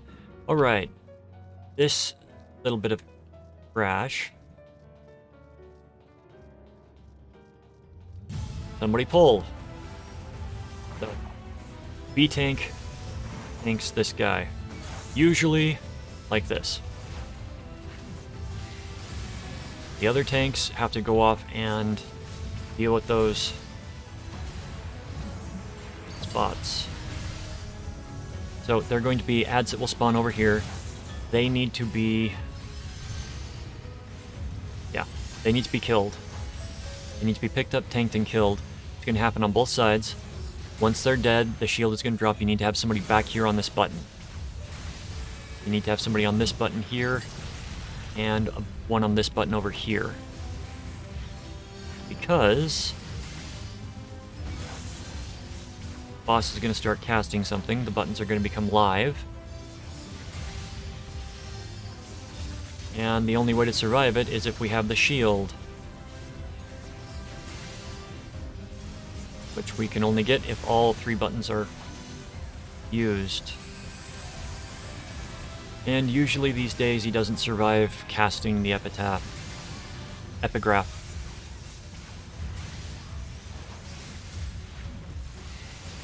Many times if somebody still has a limit break left over from the previous boss, they use it here. That goes off, I run back through, and it's basically rinse repeat until this guy's dead. But as you can see, he goes down really fast.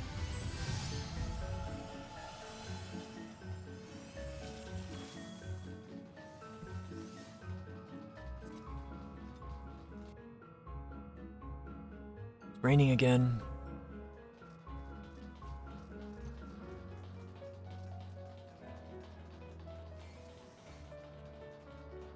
This is Ozma. Ozma is a long and arduous fight.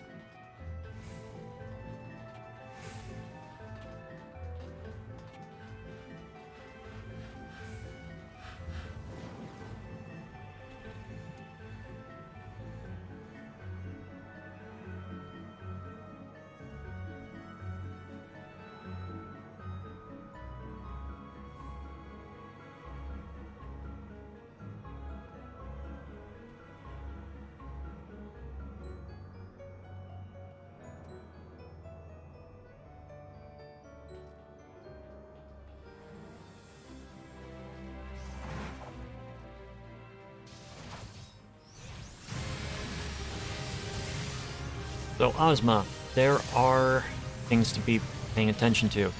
He will put out debuffs on people. If you get this, you either go to the back of the thing or to the left. You never go to the right, you always go to the left. If you've got somebody that has one and they go to the back and you are marked as well, then you go to the left. Because it's going to summon these singularity fragments. If they land on each other, they deal raid-wide damage, and if you get more than a couple stacked, it can be a wipe. Ozma will change shape. When it goes to the triangle shape, you want to get off the platform, to the right and to the back.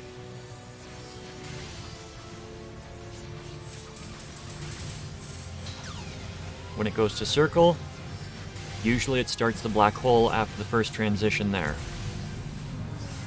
We get sucked in, and we have a platform fight. Platform fight meaning that people have to stand on the platform to make sure that it's open for everybody else. I should mention placement for characters, for players. On the ring for Ozma, A goes to the left, B goes to the center, C goes to the right. Gotta kill all of the ads before you can jump off the edge. Once they're dead, jump down and you fight the Ozma Shade.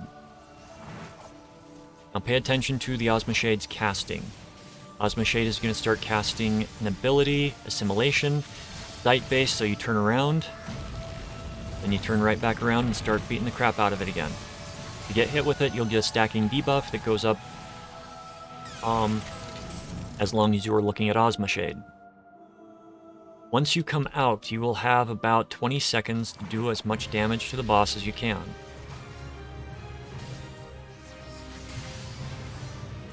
So, if you're DPS, never stand on the tank. Except in this case. If you are, we're gonna go into cube mode. Cube mode, do not stand on me. Do not stand on the tank. Because there's gonna be a beam that goes out against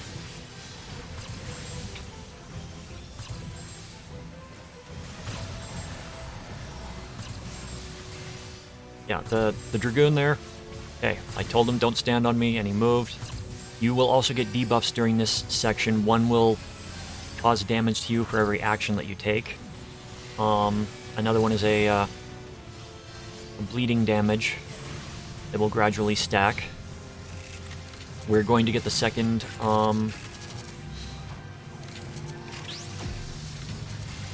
set of meteorites in this phase. So, during this section, you've got these orbs out here, and people need to run into the orbs. They'll deal damage. When the boss casts Holy, you will get knocked back. Okay, Lexi. Okay, Lexi went the right direction. This guy over here did not. It's always back and to the left. Lexi. People are dying. I'm gonna try to get some heals out. If you are not positioned properly, you are going to get knocked off with the Holy, because it does a knockback. Got this going on. I'm going to pop Hallowed Ground. Ozma's almost dead. Ozma is dead.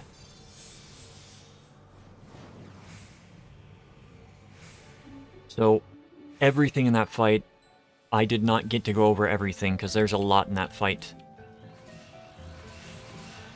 So, if you watch the fight and you don't know everything that's going on, please go down into the info below this and read the fight mechanics. I will try to be as succinct as possible. You can only do so much with 5,000 characters and 4 bosses. What if hair were an enemy? This boss,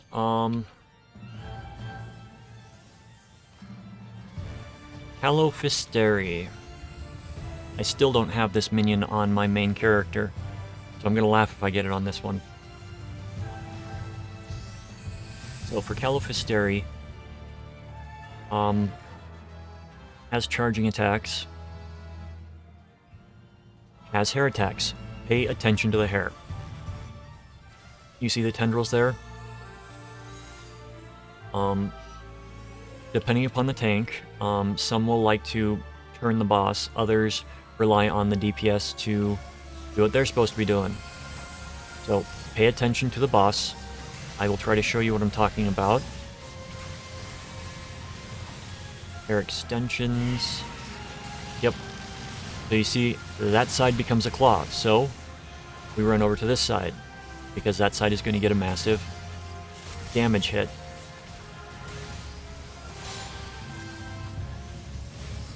One technique that you can use if you're tanking this is to turn the boss so that the side that has the claw goes away from the entire raid. You want to avoid standing in those things. Those are traps. They will suck in anybody that's nearby, and they will create that, which needs to be DPS down as fast as you can. I'm glad somebody hit it so I could show it. Extension. Extension does various abilities. Going to get another trap. Alright, in this section you want to destroy the small bijos before you destroy the big bijos, because the small ones charge faster. Some characters will get targeted with a sewing needle attack. Going to chase them, and they're going to continuously take damage, and everybody around them is going to take damage as well.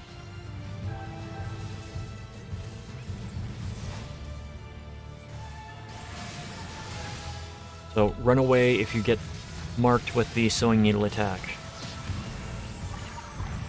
After all that happens, the boss will do a tantrum attack with axes on its hair. Doesn't really do much damage if you get all the bijos down. Summons that on its left side, so we hop to the right.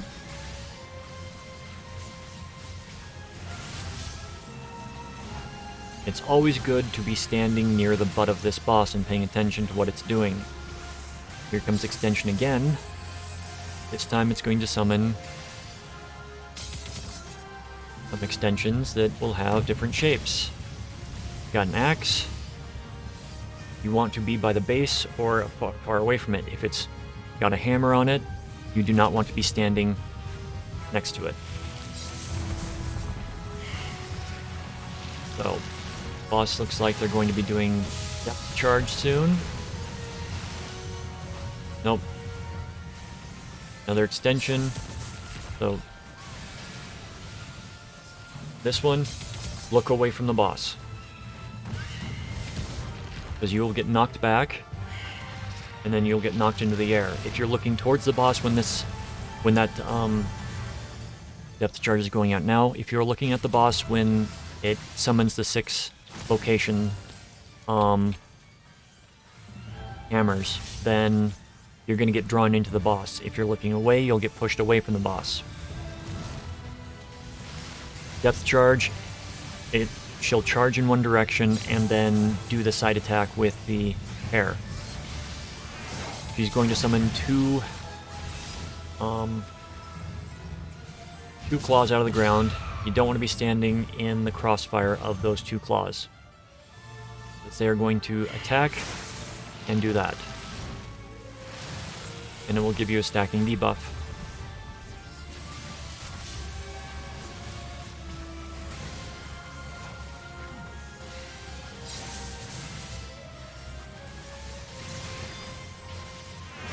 Now you don't want to be standing too close to the traps that come up either, because you will, you'll get sucked in if you're too close.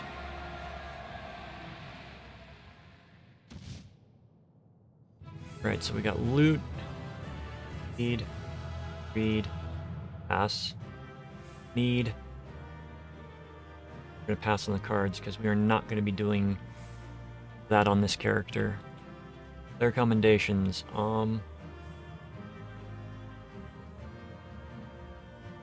Pretty sure Boombox was the good healer in that. I saw them alive more than the other. Alright, so we're just gonna wait for the loot to go out. I'm gonna laugh if I get the minion. I mean, that's a good roll for the minion, but... Nope, didn't get the minion. Alright, we got quest. Storyline stuff.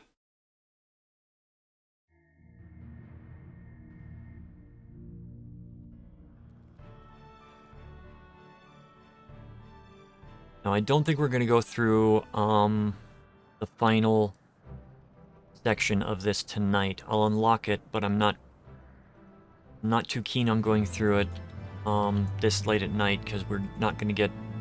It's a Monday, and people are usually, not paying as much attention on Monday raids. Because it's usually the last day to get everything done, people are rushing to do it, so you've got a lot going on. And I've been in that position myself, so I'm not saying there's anything bad about it. It's just you want to rush and get everything done, and you don't want to wipe a few times in a fight.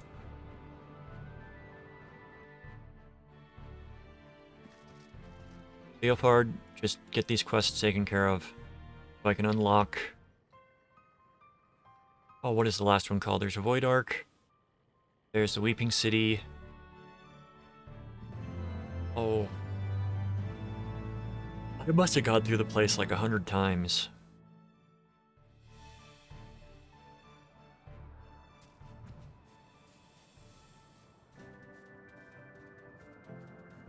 I can't remember what it's called.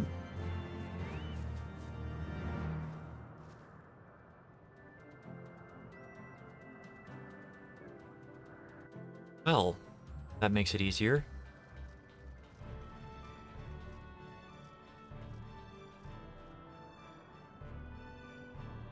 So I'm gonna get through the other 3 duties tonight and then probably call it. Maybe do some offline questing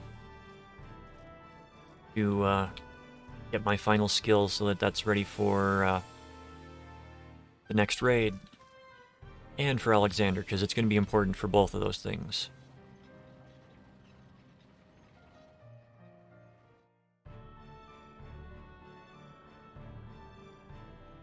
Why can I not remember the name of this raid? Dun Sky. Or Dun Sky. I don't know. I know the second part is pronounced Sky. Alright. So that is taken care of. We can come over here and we can remove Weeping City. Join those. Want to go to wherever this is. Ravania, Idleshire.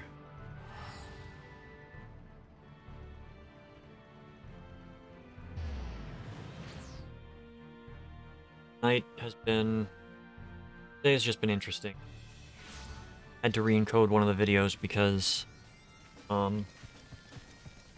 stupidity of the YouTube algorithm. Oh, we found 5 seconds of this song, so we're going to flag it.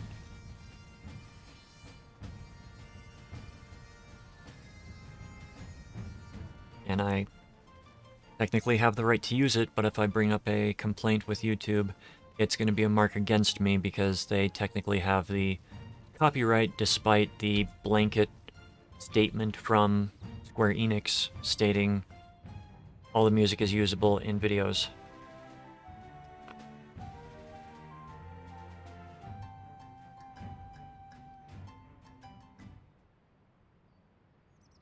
One of those situations where we're both right. So I just had to re-edit that, and it sucks because it was a 2-hour video. Alright.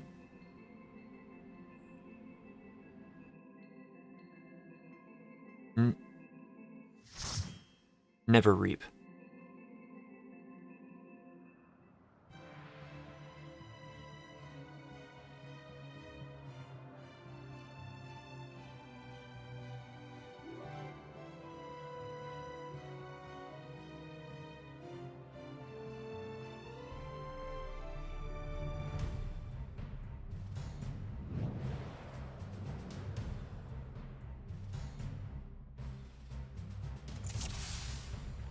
Okay, so along here you will want to talk to the Vanu. I believe you had talked to them.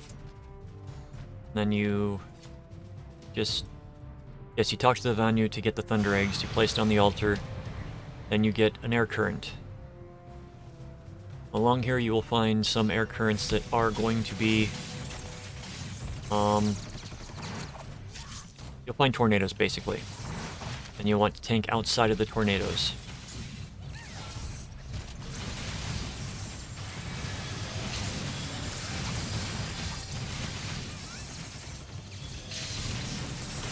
The DPS, as soon as everything is dead, you place another egg, Thunder Egg, on the altar.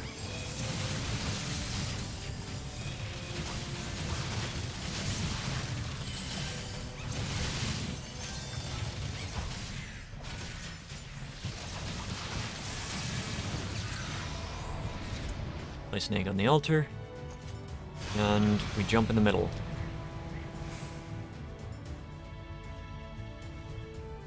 We've got tornadoes moving through everything. Don't do that. Do not pre-gen me.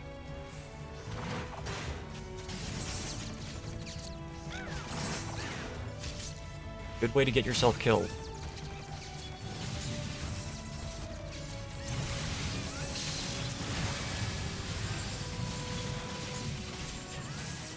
Regening is the act of casting regen on the tank as they are pulling before they have established threat, and it screws up most pulls.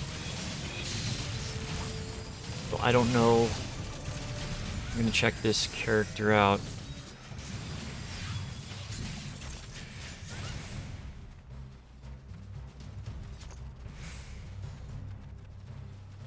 Get caught by the tornado, you'll get thrown up into the air.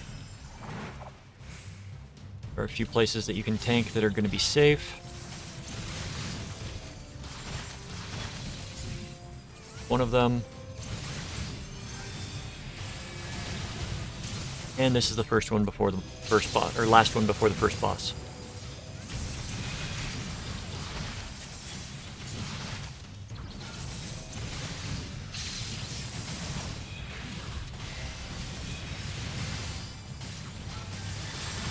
You can pre-gen before a boss fight, but not during trash pulls.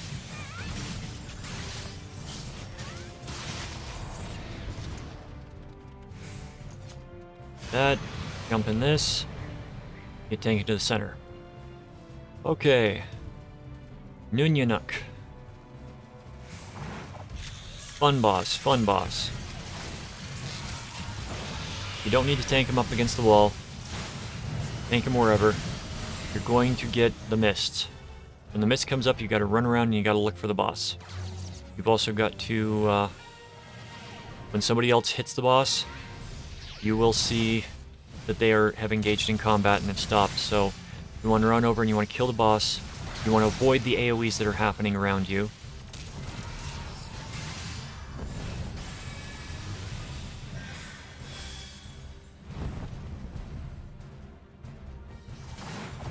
So that is that mechanic. When he goes into the mist, you just have to search around the area to find him.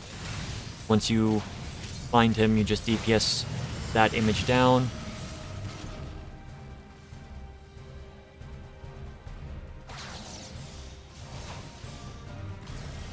Shadow down.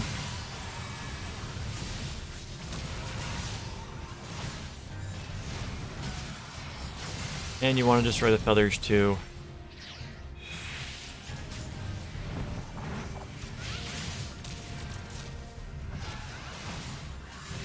I remember running through this my first time on Sav as well. Ages ago.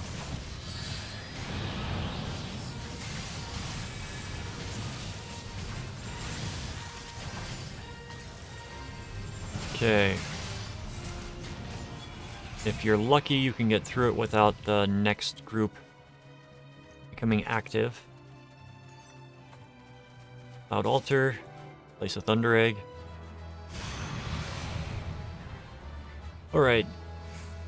Pulling here is up to the tank's discretion. I am not going to be doing large pulls because I don't really trust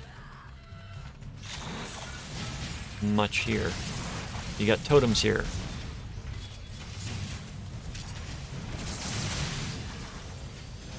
Got treasure chests everywhere as well. When the totems die, you can move ahead.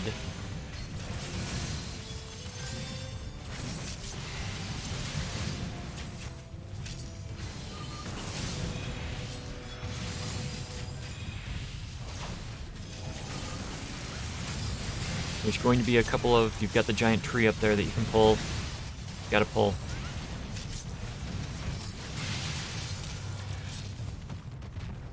Okay, so...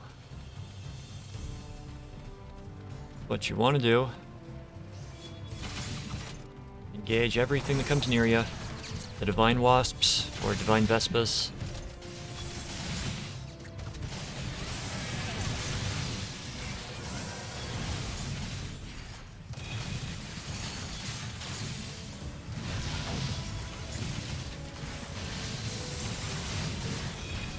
This trash is mainly tank and spank. The wasps, I think, can do final sting.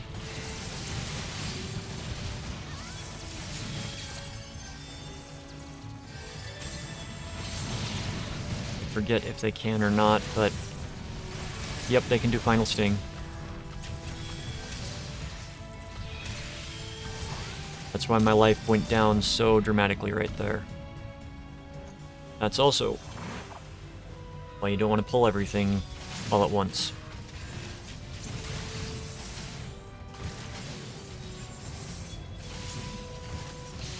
So, tank and spank the last group for the second boss.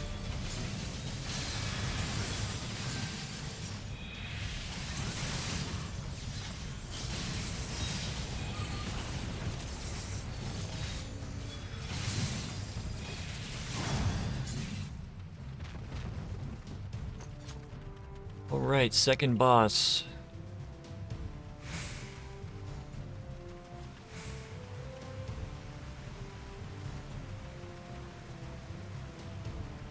Kanu Vanu. Tank against the side of the zone. Side of the arena.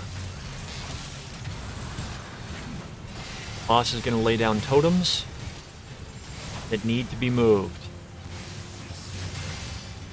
Mirror Cloud is a dot that will be cast on somebody that needs to be removed with Isuna, because it will deal a lot of damage. These totems, you get marked, the totem is going to drop on you. If there is one of these things inside the totem chant area, it needs to be picked up, dropped outside, or it will become active. And you got to kill that because it will give the boss protection.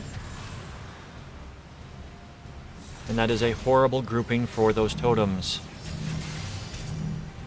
Sacred Totem. I'm going to drop mine right over here. And of course it drops back there.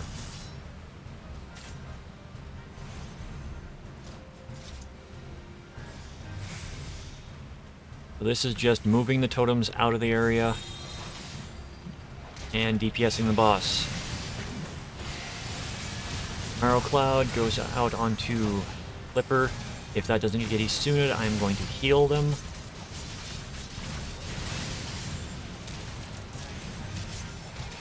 That actually does quite a bit of damage. So there should be one more totem casting, but we're going to DPS the boss down as it starts casting Sacred Totem. You don't need to move. But yes, you do not want to have any of the totems come to life.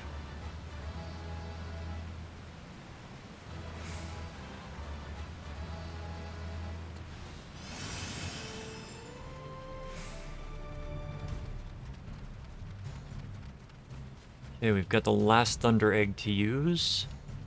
You drop into this Cloud Altar.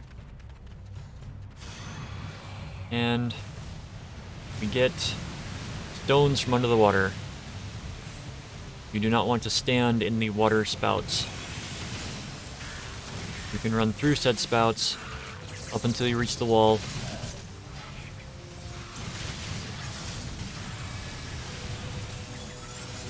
That's one way to use the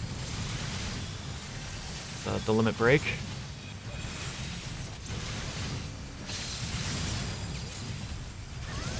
So pay attention because the spouts will start coming up randomly. DPS or tank, you can get caught in it. Gives you drowsy,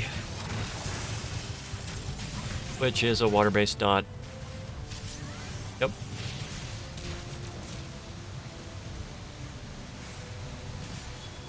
And you can just pull everything right up to the end.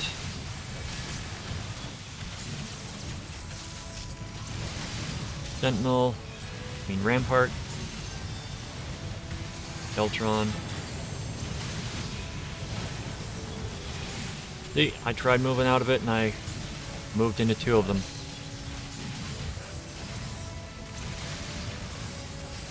Divine Veil, that's the other one that I've got.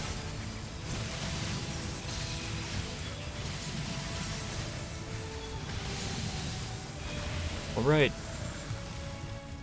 Final boss.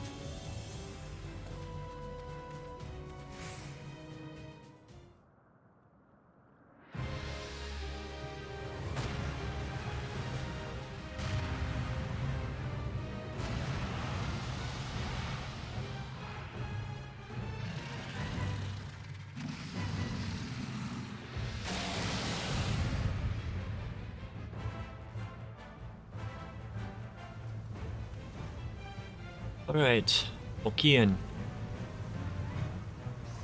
Tank the boss, not in the center, but about a third of the way into the center. You can get knocked back, you can get knocked off the edge. Gonna target people. Gonna send out Divine Mist. You can DPS those down. Not gonna be an issue. Best to. Okay, he's going to form a shield around him and start moving around the area. He will deal damage to anybody that passes through. So, you want to kill these Divine Gales while he's moving around. Once that happens, you want to be between him and the closest, or you'll get knocked back, and you don't want to be knocked off the edge, so you want to hold off on killing the last one until he's close to the edge. And when you get to the edge, when you kill the last one, you want to put as much land between you and the edge as possible. Because you will get knocked off if you are too close to him when he does the knockback. And you just gotta dodge around the tornadoes that get summoned. Gonna have one more phase of running around because we don't have the DPS to get him down before that.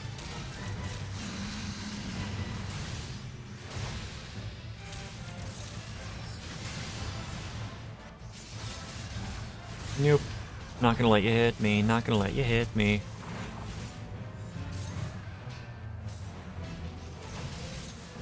Oh crap, I might get knocked off with that. Arm's length, active. Okay, arm's length can prevent you from being knocked back. Don't count on it though. And from this point on, it is just tank and spank until the boss is dead.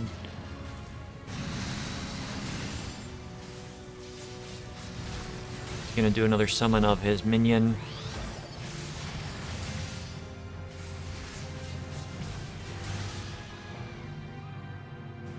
And that is that.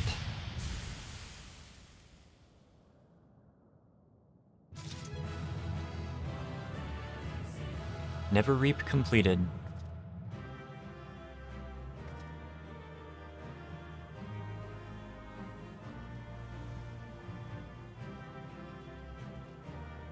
They're calm.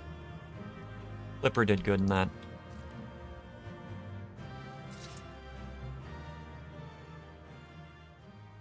Alright, there's that one done. We just have 2 left to do.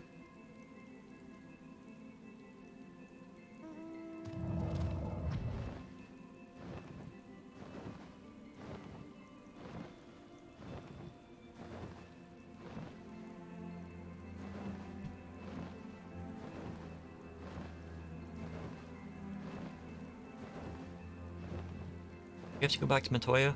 We have to go back to Matoya. On the way. And stop. Look around.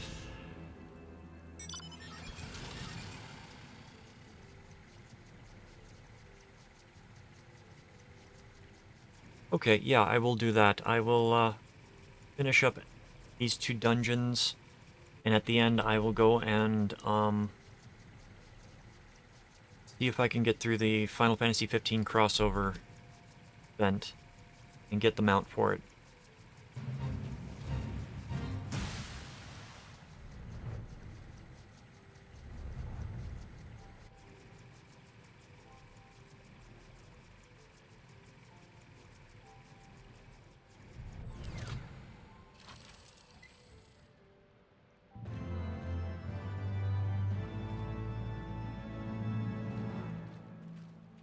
Okay, let's go talk to Matoya.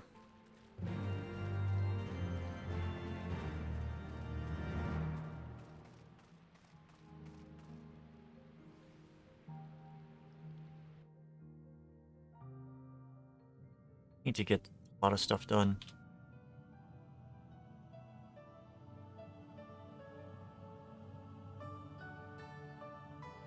I forget.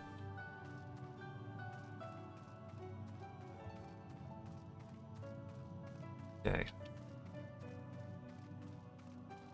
I know there's a dungeon that eventually spawns here. I forget when it becomes available, though.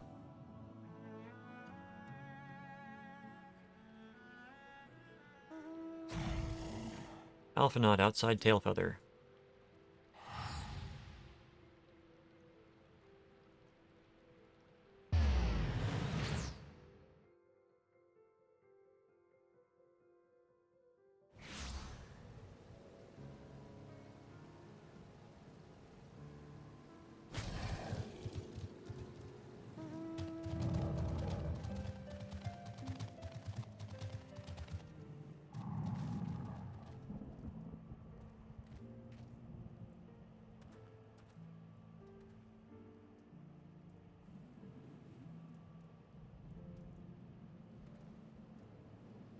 Curious if certain people have been on lately.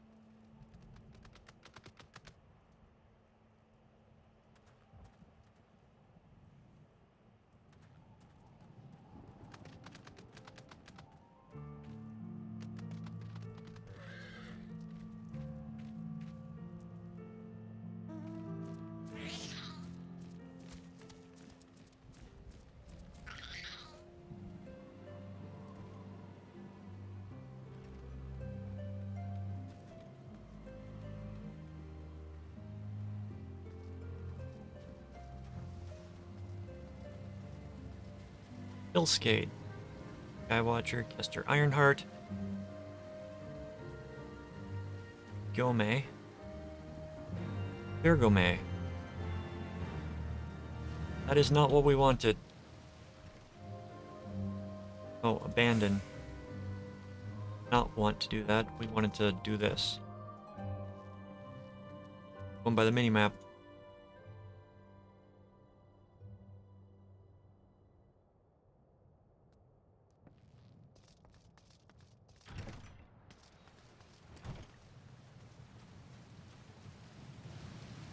That is just a regular chocobo chick running around.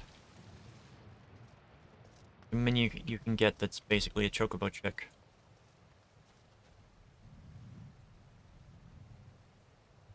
Or the first ones you get. Grimold.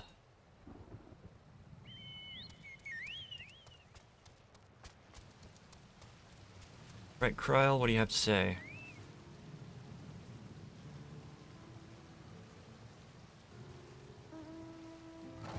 Near the bath. Nope. There we go.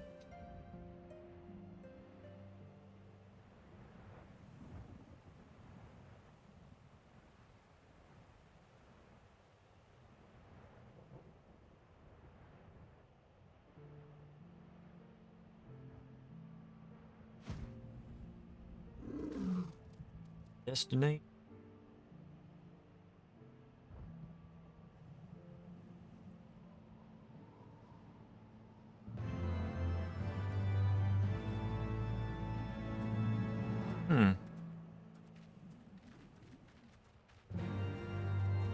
Rather surprised that it's taking so long to get the dungeons.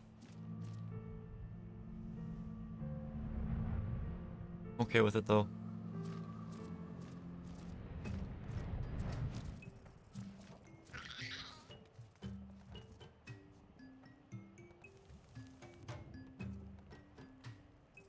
Turn that one in.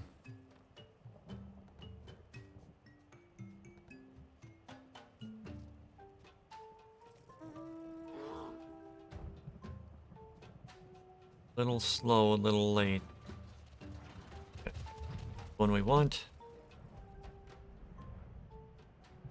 Clock around the clock is going to be the other quest.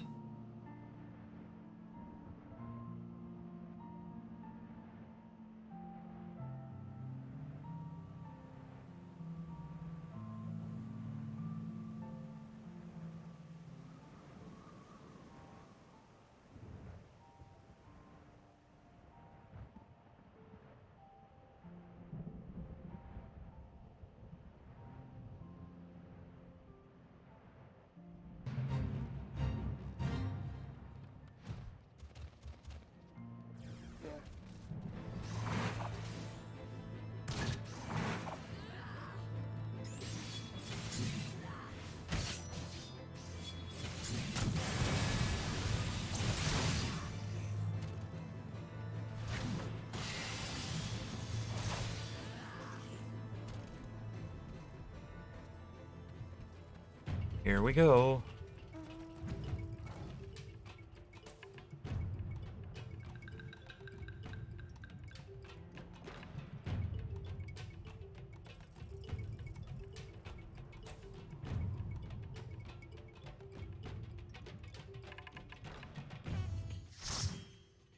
Hullbreaker Isle.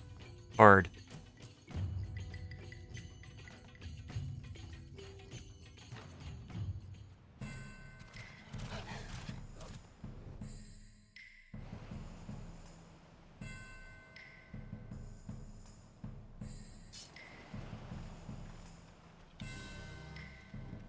First thing you do, Iron Will.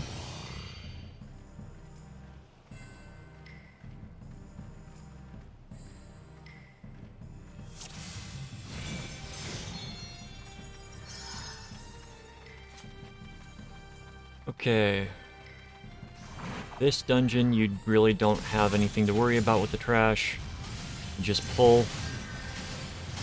And you can't over-pull trash until you reach the last section. This is sort of a gauntlet.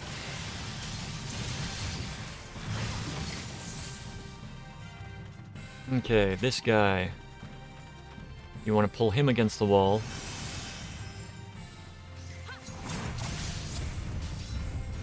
No.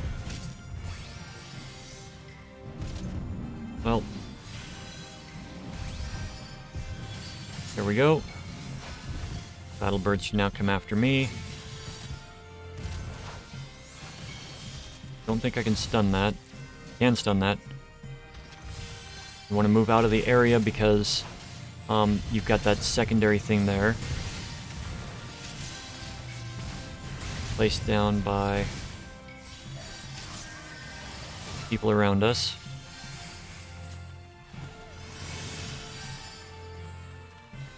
Okay, we've got this group.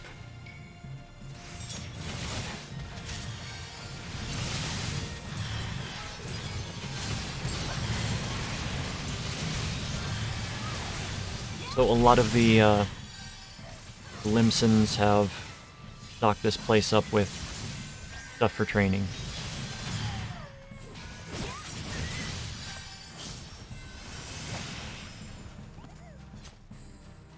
Here's the nasty one, Training Coral. Grabbing it, pulling it to the side. Pulling it out of there. And the Coral has the normal things that a Coral has. Meaning it's got Blaster. Mega Blaster.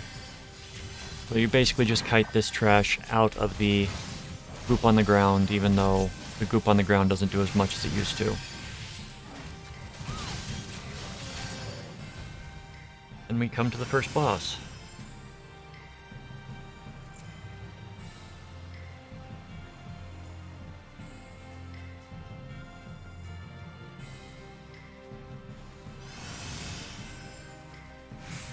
First boss. Dodge crap and kill ads. We got about 20 units to go through in this fight.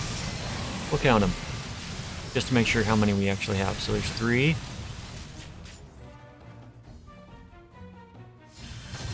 Plus 4. That's 7 total. You want to kill the battle coral first. Can't block the beam, you just have to kill the thing.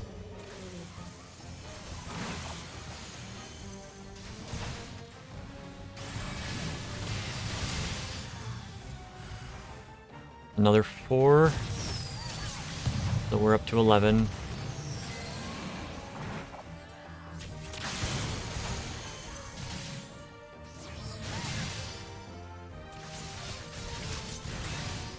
This is just basically a dodging free-for-all, and you kill the corals.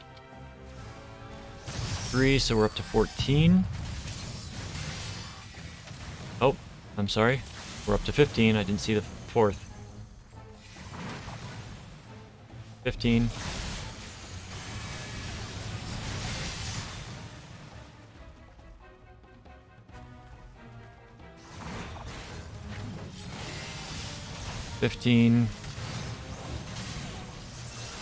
Plus 6, so it's 21.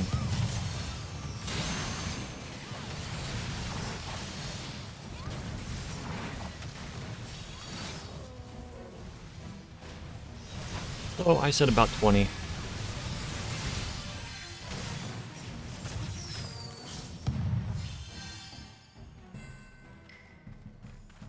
"21" is about 20. Oh, we got the pooflingers.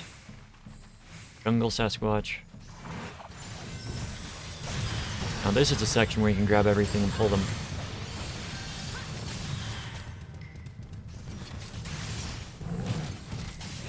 Jungle Tiger.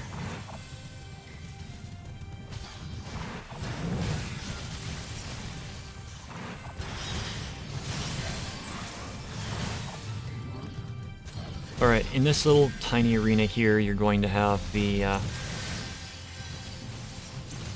gorillas out there. I'm going to do clemency on myself to gain their threat, but when they come down, they will come after me instead of going after healer like they would have.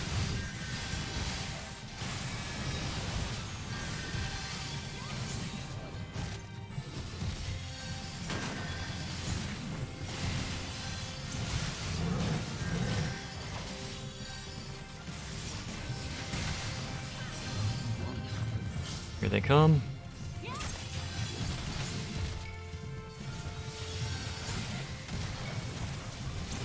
Even though they are not actively tauntable, they are on the threat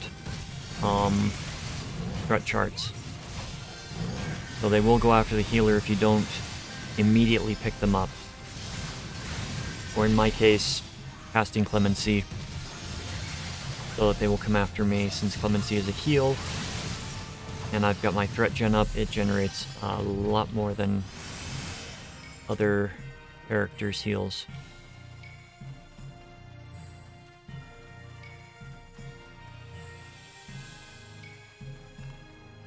Ymir Unshelled.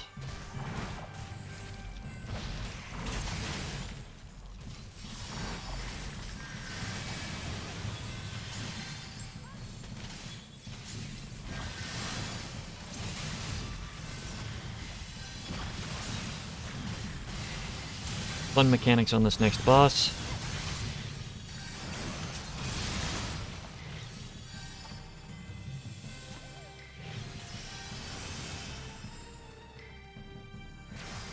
Ymir. So, tank the boss wherever you feel like. There's going to be slipping and sliding if I recall correctly. Blanket Thunder is going to hit everybody with electricity damage. You got two people that are close to each other. I forget what you're supposed to do. Megavolt. You want to stand in one of these as Megavolt goes out. You'll get fettered, but you will not take any damage.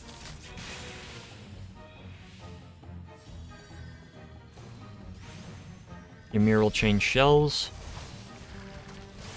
Flash freeze. Pay attention with this section because if you move, you are not going to be able to do anything other than slide for a little bit. Iceberg. Don't drop those on each other.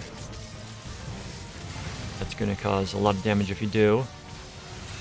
Flash freeze, you want to get behind. And then you want to get away from... Yep, my vulnerability is up. Lighting, I will Sentinel. So you do not want to be next to any of the icebergs when they explode, because it will give you vulnerability up. Megavolt is happening again. You want to get fettered. If you're marked. If you're not marked, you don't need to get fettered.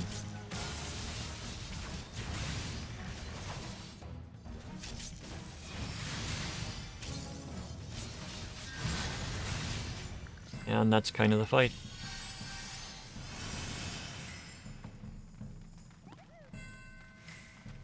I don't know what to do with the electrical link. It's either you collapse or you expand. So if you are doing this and you get caught with that, try collapsing first and then expanding. Okay, there's a treasure chest over here to the right immediately after you drop down. Low tide, high tide. These trash have special abilities. So, burn one down, then the other. I don't remember what the special abilities are. It has been a while since I've been here. One does overpower and the other does point blank AoE. The one is a frontal cone, the other is an AoE.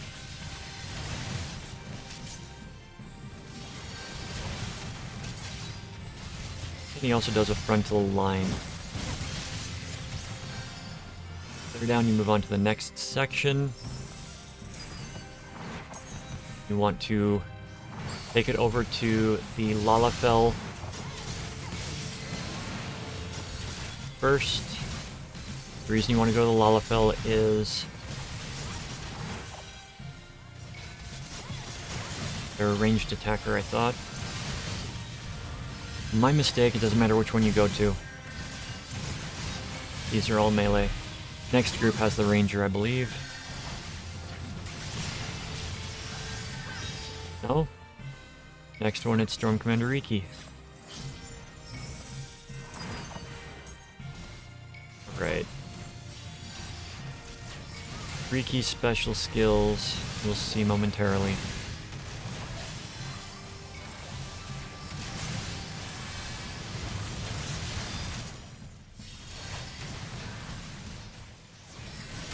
Think.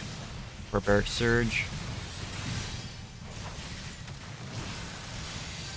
Just gives them physical damage up. And point blank AoE. Didn't really... I have not played here since they nerfed everything, so... Forgive me for thinking that things are going to be harder. Waiting for the healer to get out of the cutscene. It's one story, so if you want to watch it, watch it. Okay. Grand Storm Marshal.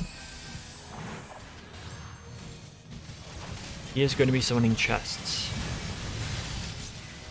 Inside these chests you will find potions that will do something for the fight.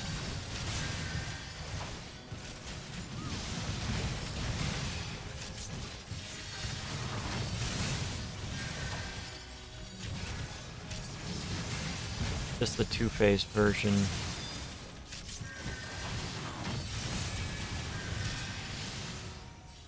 Yep. Now he goes and puts on a mask and becomes Mistbeard. Alright, Fire Sand Kegs, you want to knock those away from you. Because he's going to shoot them, and they are going to explode, and they are going to deal damage to people around you. Around them. Chests, pay attention to which ones have potions that drop into them. I'm going to move close to this one. Bullet hell. You don't want to open it yet. Bullet hell goes off. Huh. I suppose you only want to do it if you get poisoned. So, you'll get a debuff in that section. And if you've got the debuff, you want to open a chest that's got poison, that's got a potion on it. Grenade shot, you don't want to be standing there. Big boom, big damage. So, kind of small damage these days.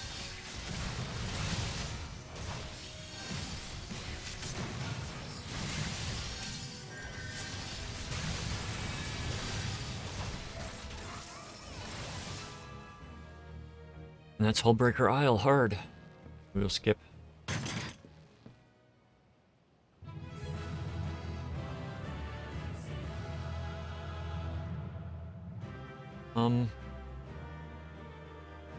Pretty sure you weren't the one that was face-pulling stuff. Wait, not gonna get the trap, so...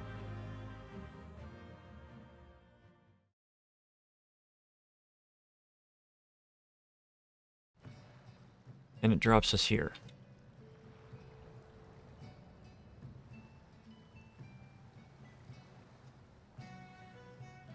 So we've done Hullbreaker, we just have the Arboretum left. Where are we going? Where are we going? We are going to go...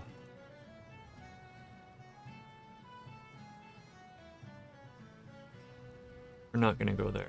We are going to... Oh, I've forgotten everything. Get tired. I woke up earlier than I normally do today. I'm gonna try to go to bed early tonight so I can alter my sleep schedule, so... St. Motion's Arboretum. St. Motion's I can't talk. It's gonna be the last thing that we do tonight. Then we'll find someone to raid.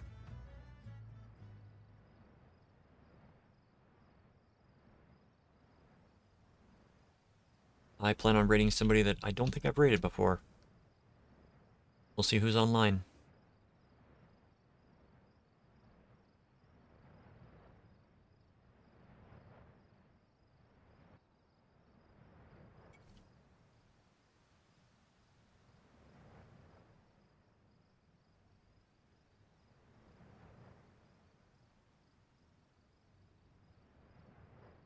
One second.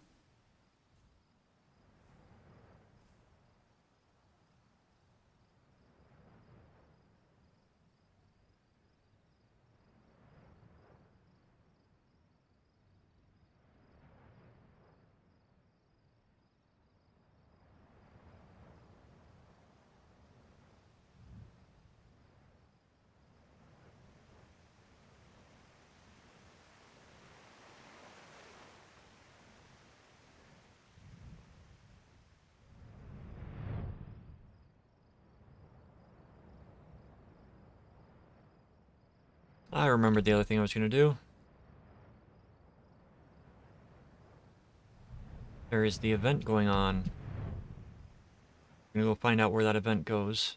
I think it's going to take us to,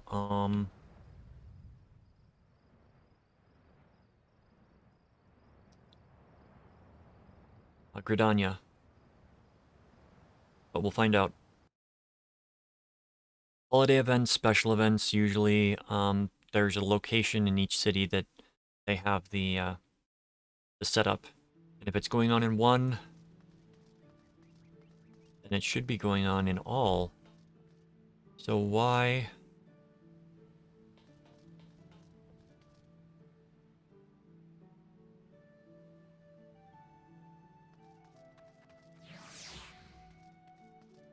Okay, I will find out where to go for that event. It's also possible I'm not high enough level.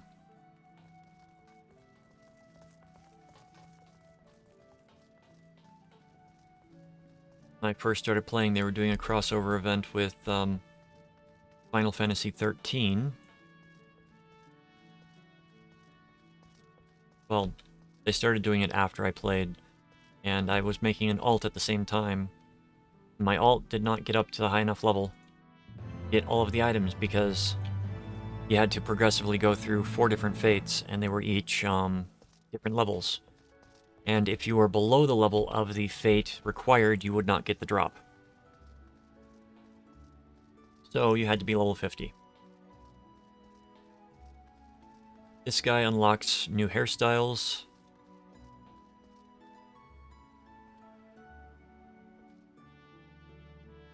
Travel to Ul'dah. If quests are there.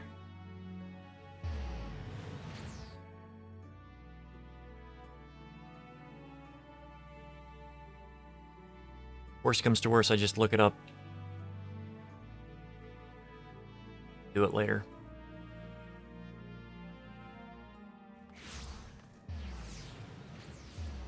Get a samurai. Flames. Pugilist. Thaumaturge.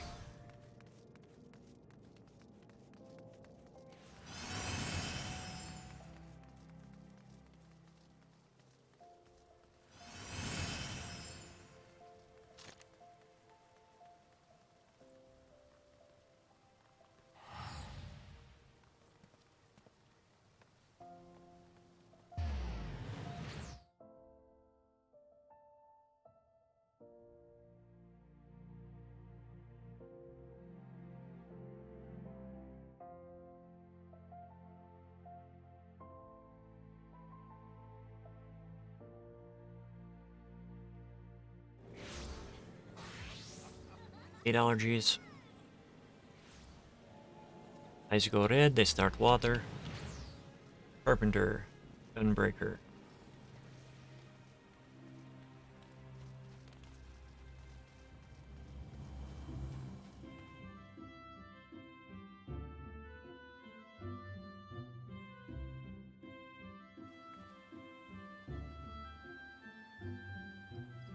Huh. So the event doesn't start where they normally start. Oh. I see a quest.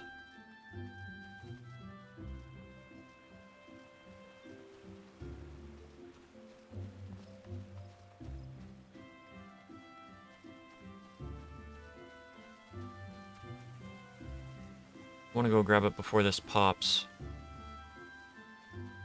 Let's go to Nopka's altar. Conjurer's Guild.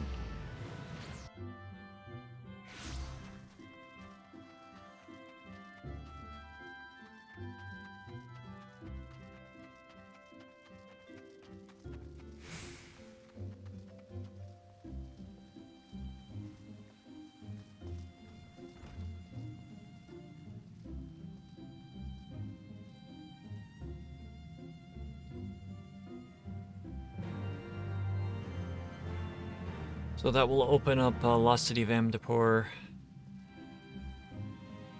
hard mode.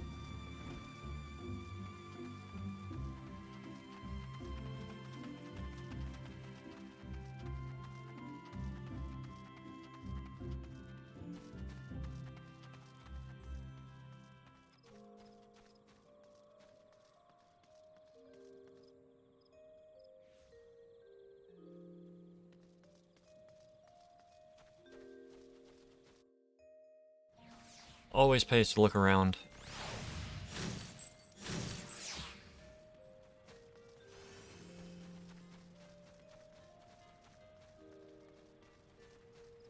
So when I get off tonight, I'm going to look at the other dungeons we can get into at level 60 that are not storyline dungeons.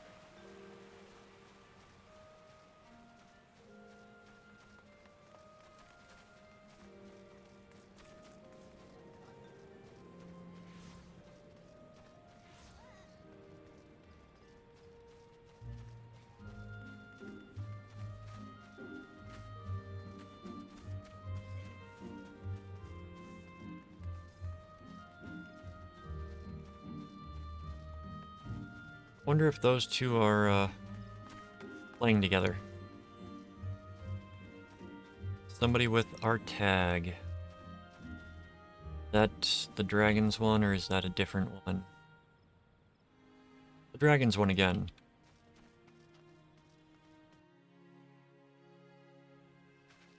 Alright, anything here?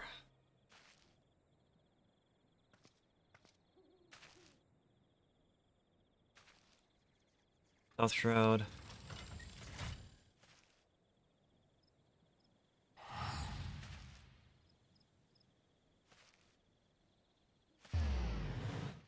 I'm getting tired.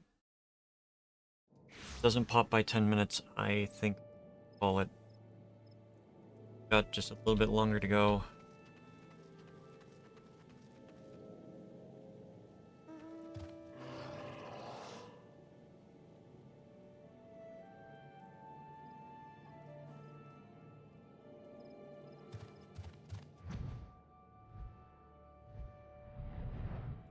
I'm not going to be effective in there if I go now.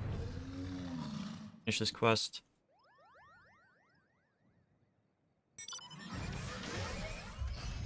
Lock the duty, and we're going to go raid somebody. Back to this on Thursday or Friday.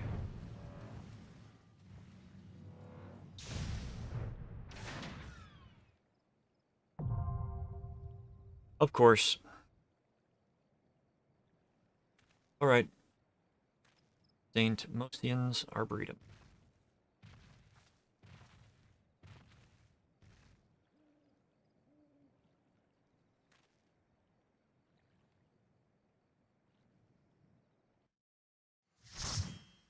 Saint Mostian's Arboretum.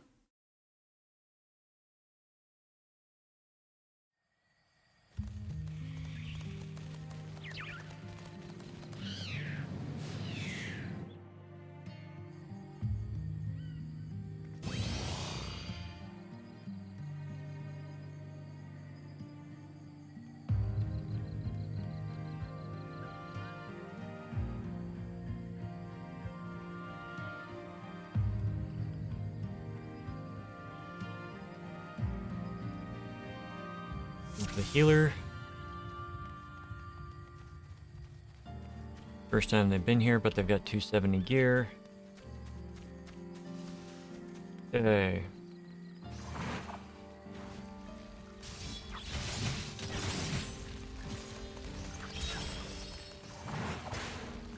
Establishing threat on everything, pulling up.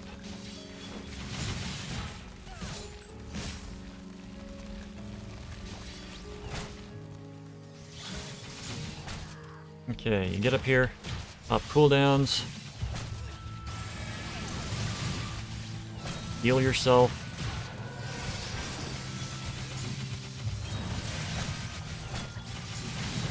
Beat down the Malboro first.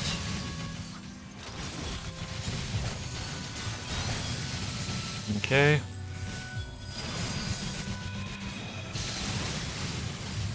White mage is not being nice.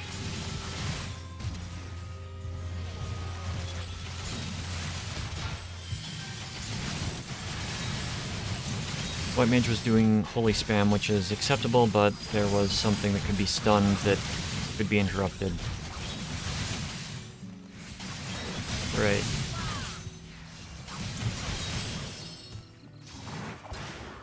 Malboro. One more Malboro.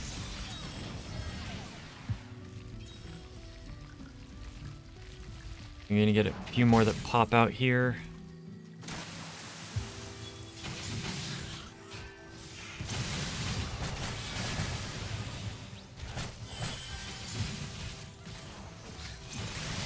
And you beat down Marlboro.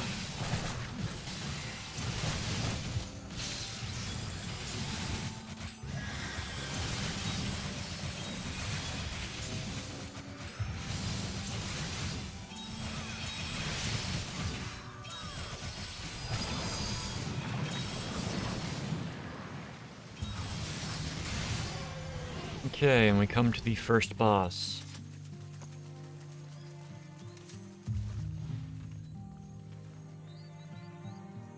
Rose Ivy. Rose Garden.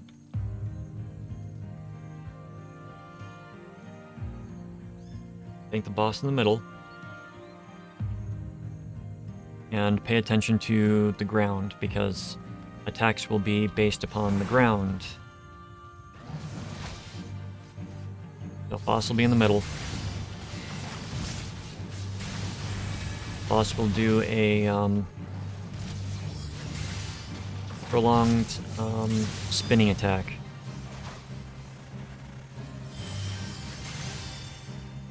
Gonna pick a direction. Either gonna go left or right. It's going right, so it's coming towards me, so you gotta dodge around stuff. Best bet is to go to the position where boss started it from, just to avoid being caught.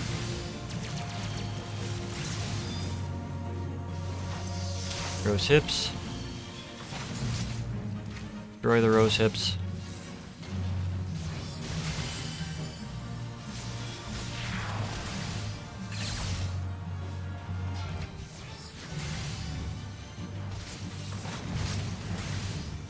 Vine Probe is a tank buster.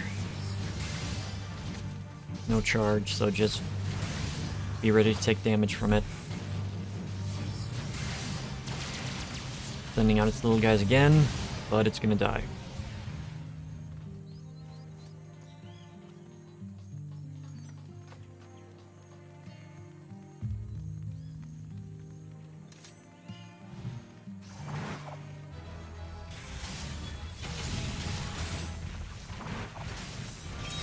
Okay, gonna pull these two groups together. Get the Velveteen Ants.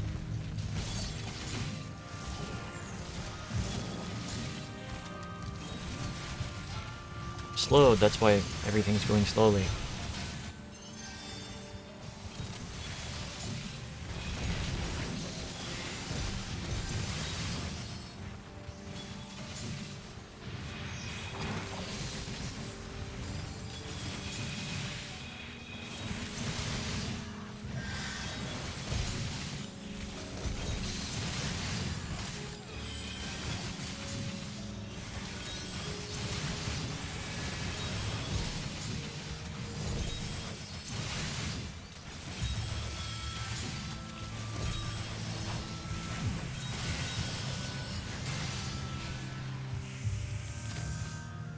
Okay.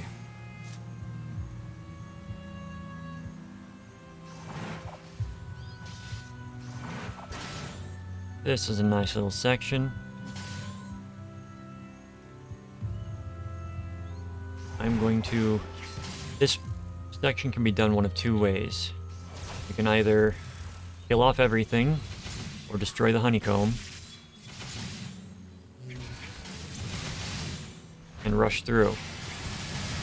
Like doing the destroy the honeycomb and rushing through.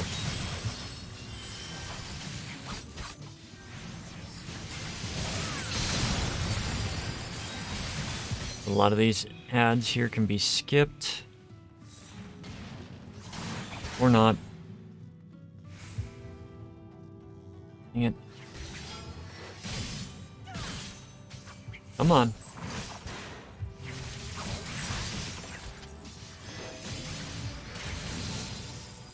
Avoid that group. And you kill the honeycomb.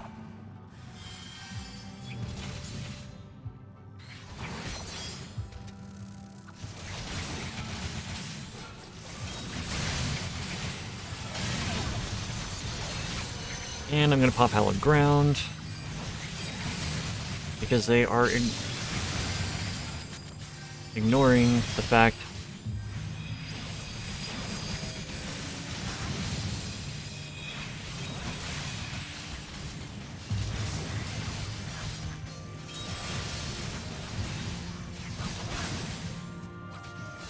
Yep, I wanted to do the run through, but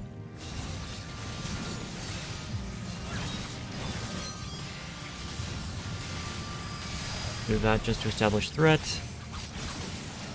Don't AoE single target.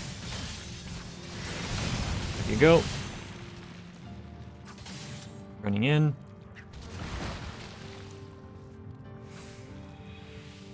Healer.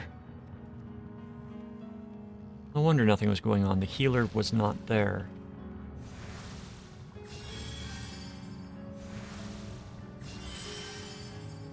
Alright. Second boss, Queen Hawk. You can tank her pretty much anywhere.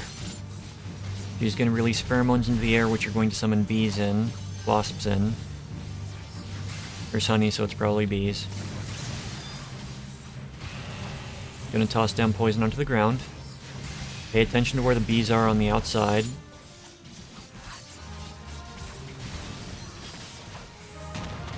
Dodge out of their way. Once you go to the center, you do not want to be across from any of them.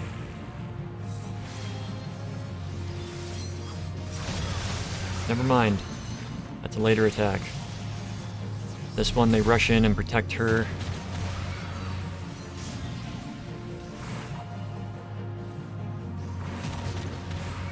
While she does massive AoE to everybody. This is the group that you don't want to be standing in the middle for. They're going to rush to a certain section, like that. You want to run out of it.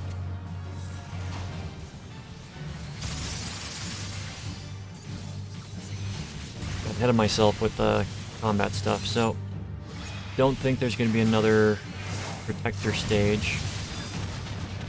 The bees on the outside will constantly attack you if you get too close.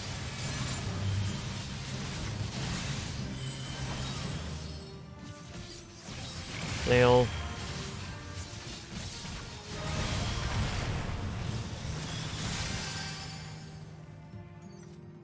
Sail makes the bees attack two specific players.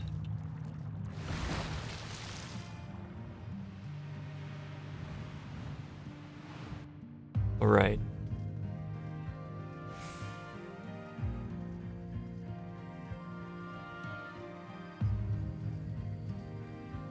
Gonna wait for everybody.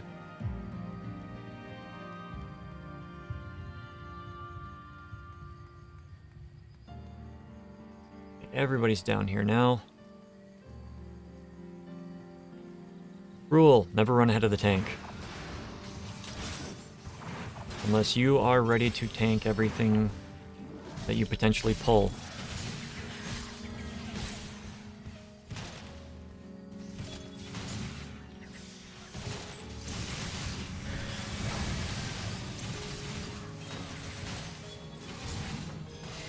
Apologies in this video, I'm tired.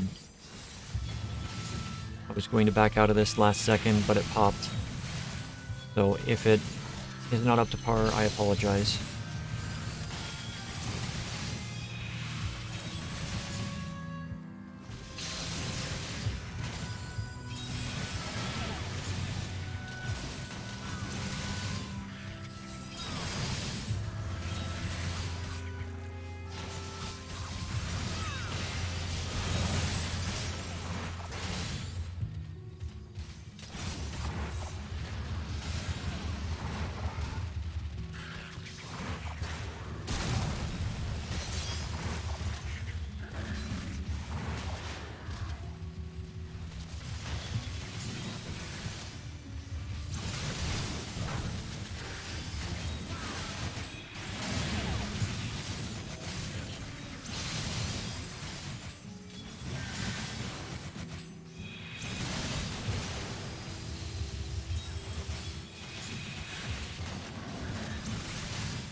Okay, there should be one more trash pull before final boss. And just remembered who the final boss is. This is going to be fun. Sarcasm implied.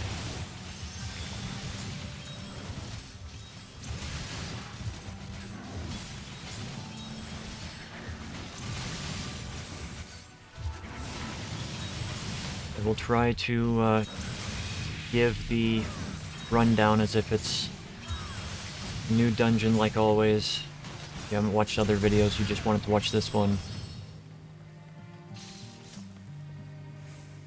Withered Melias. Do that. Do that. Ink.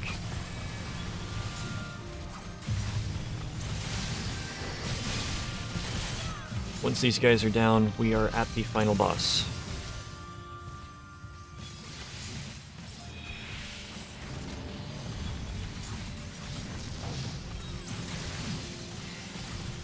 It's a fun last boss too.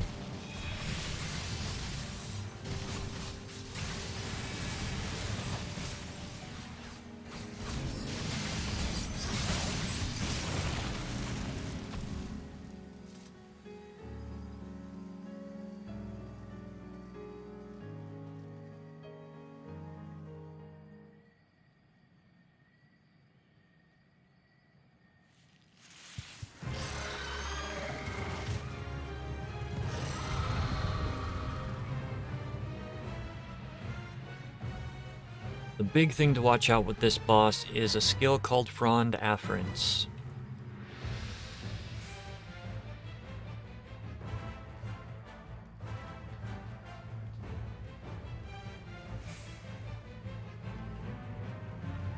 Frond Afference is a skill that basically charms you.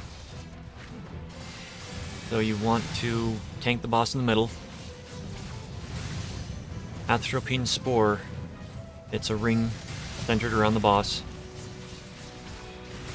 Soul Vacuum.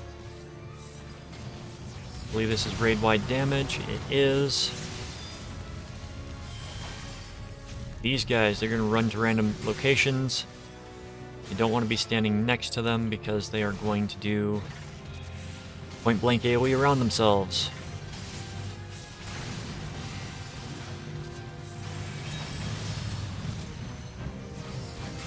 Like this. You can get behind it. Frond Fatale. Frond Fatale is the one that you do not want to be looking at the boss for. So you will run right to one of these things. And they are going to deal damage, and you are going to take debuff, or you're just going to outright die.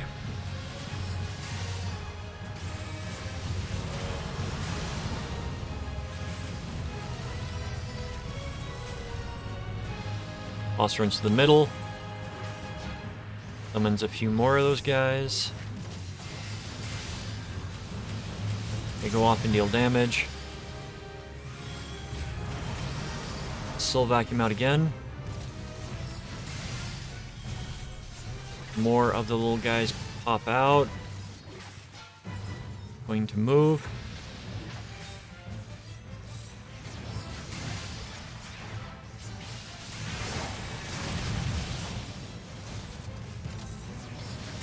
Remember, people, when it does the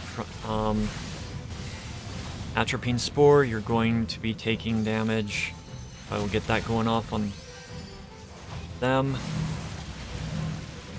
Got this. Do not stack them. Do not look at Frond Fatale. And 2 people did.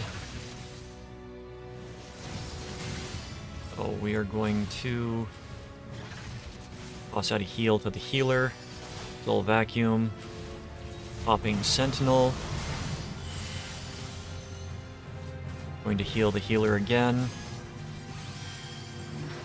Move the boss away from the little onion type guys.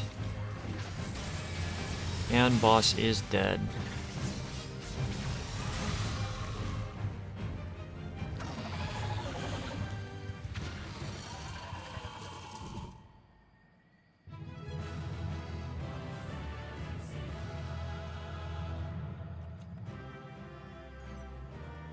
Their commendation.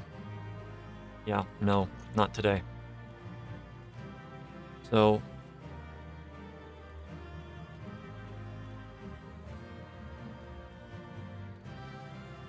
Boot. Yeah, I don't care. I'm just tired and a little cranky, so I apologize. Turn this in.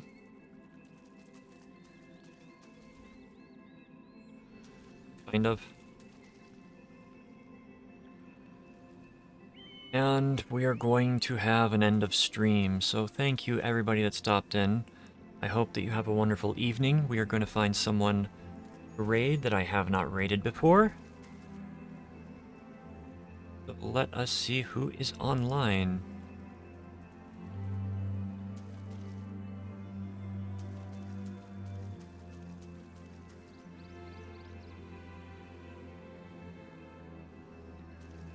Yeah, let's trying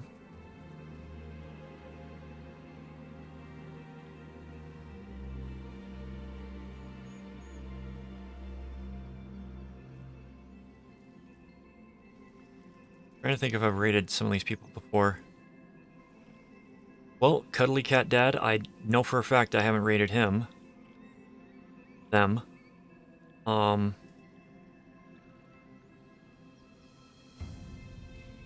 So they are playing this game as well, so let us get that taken care of.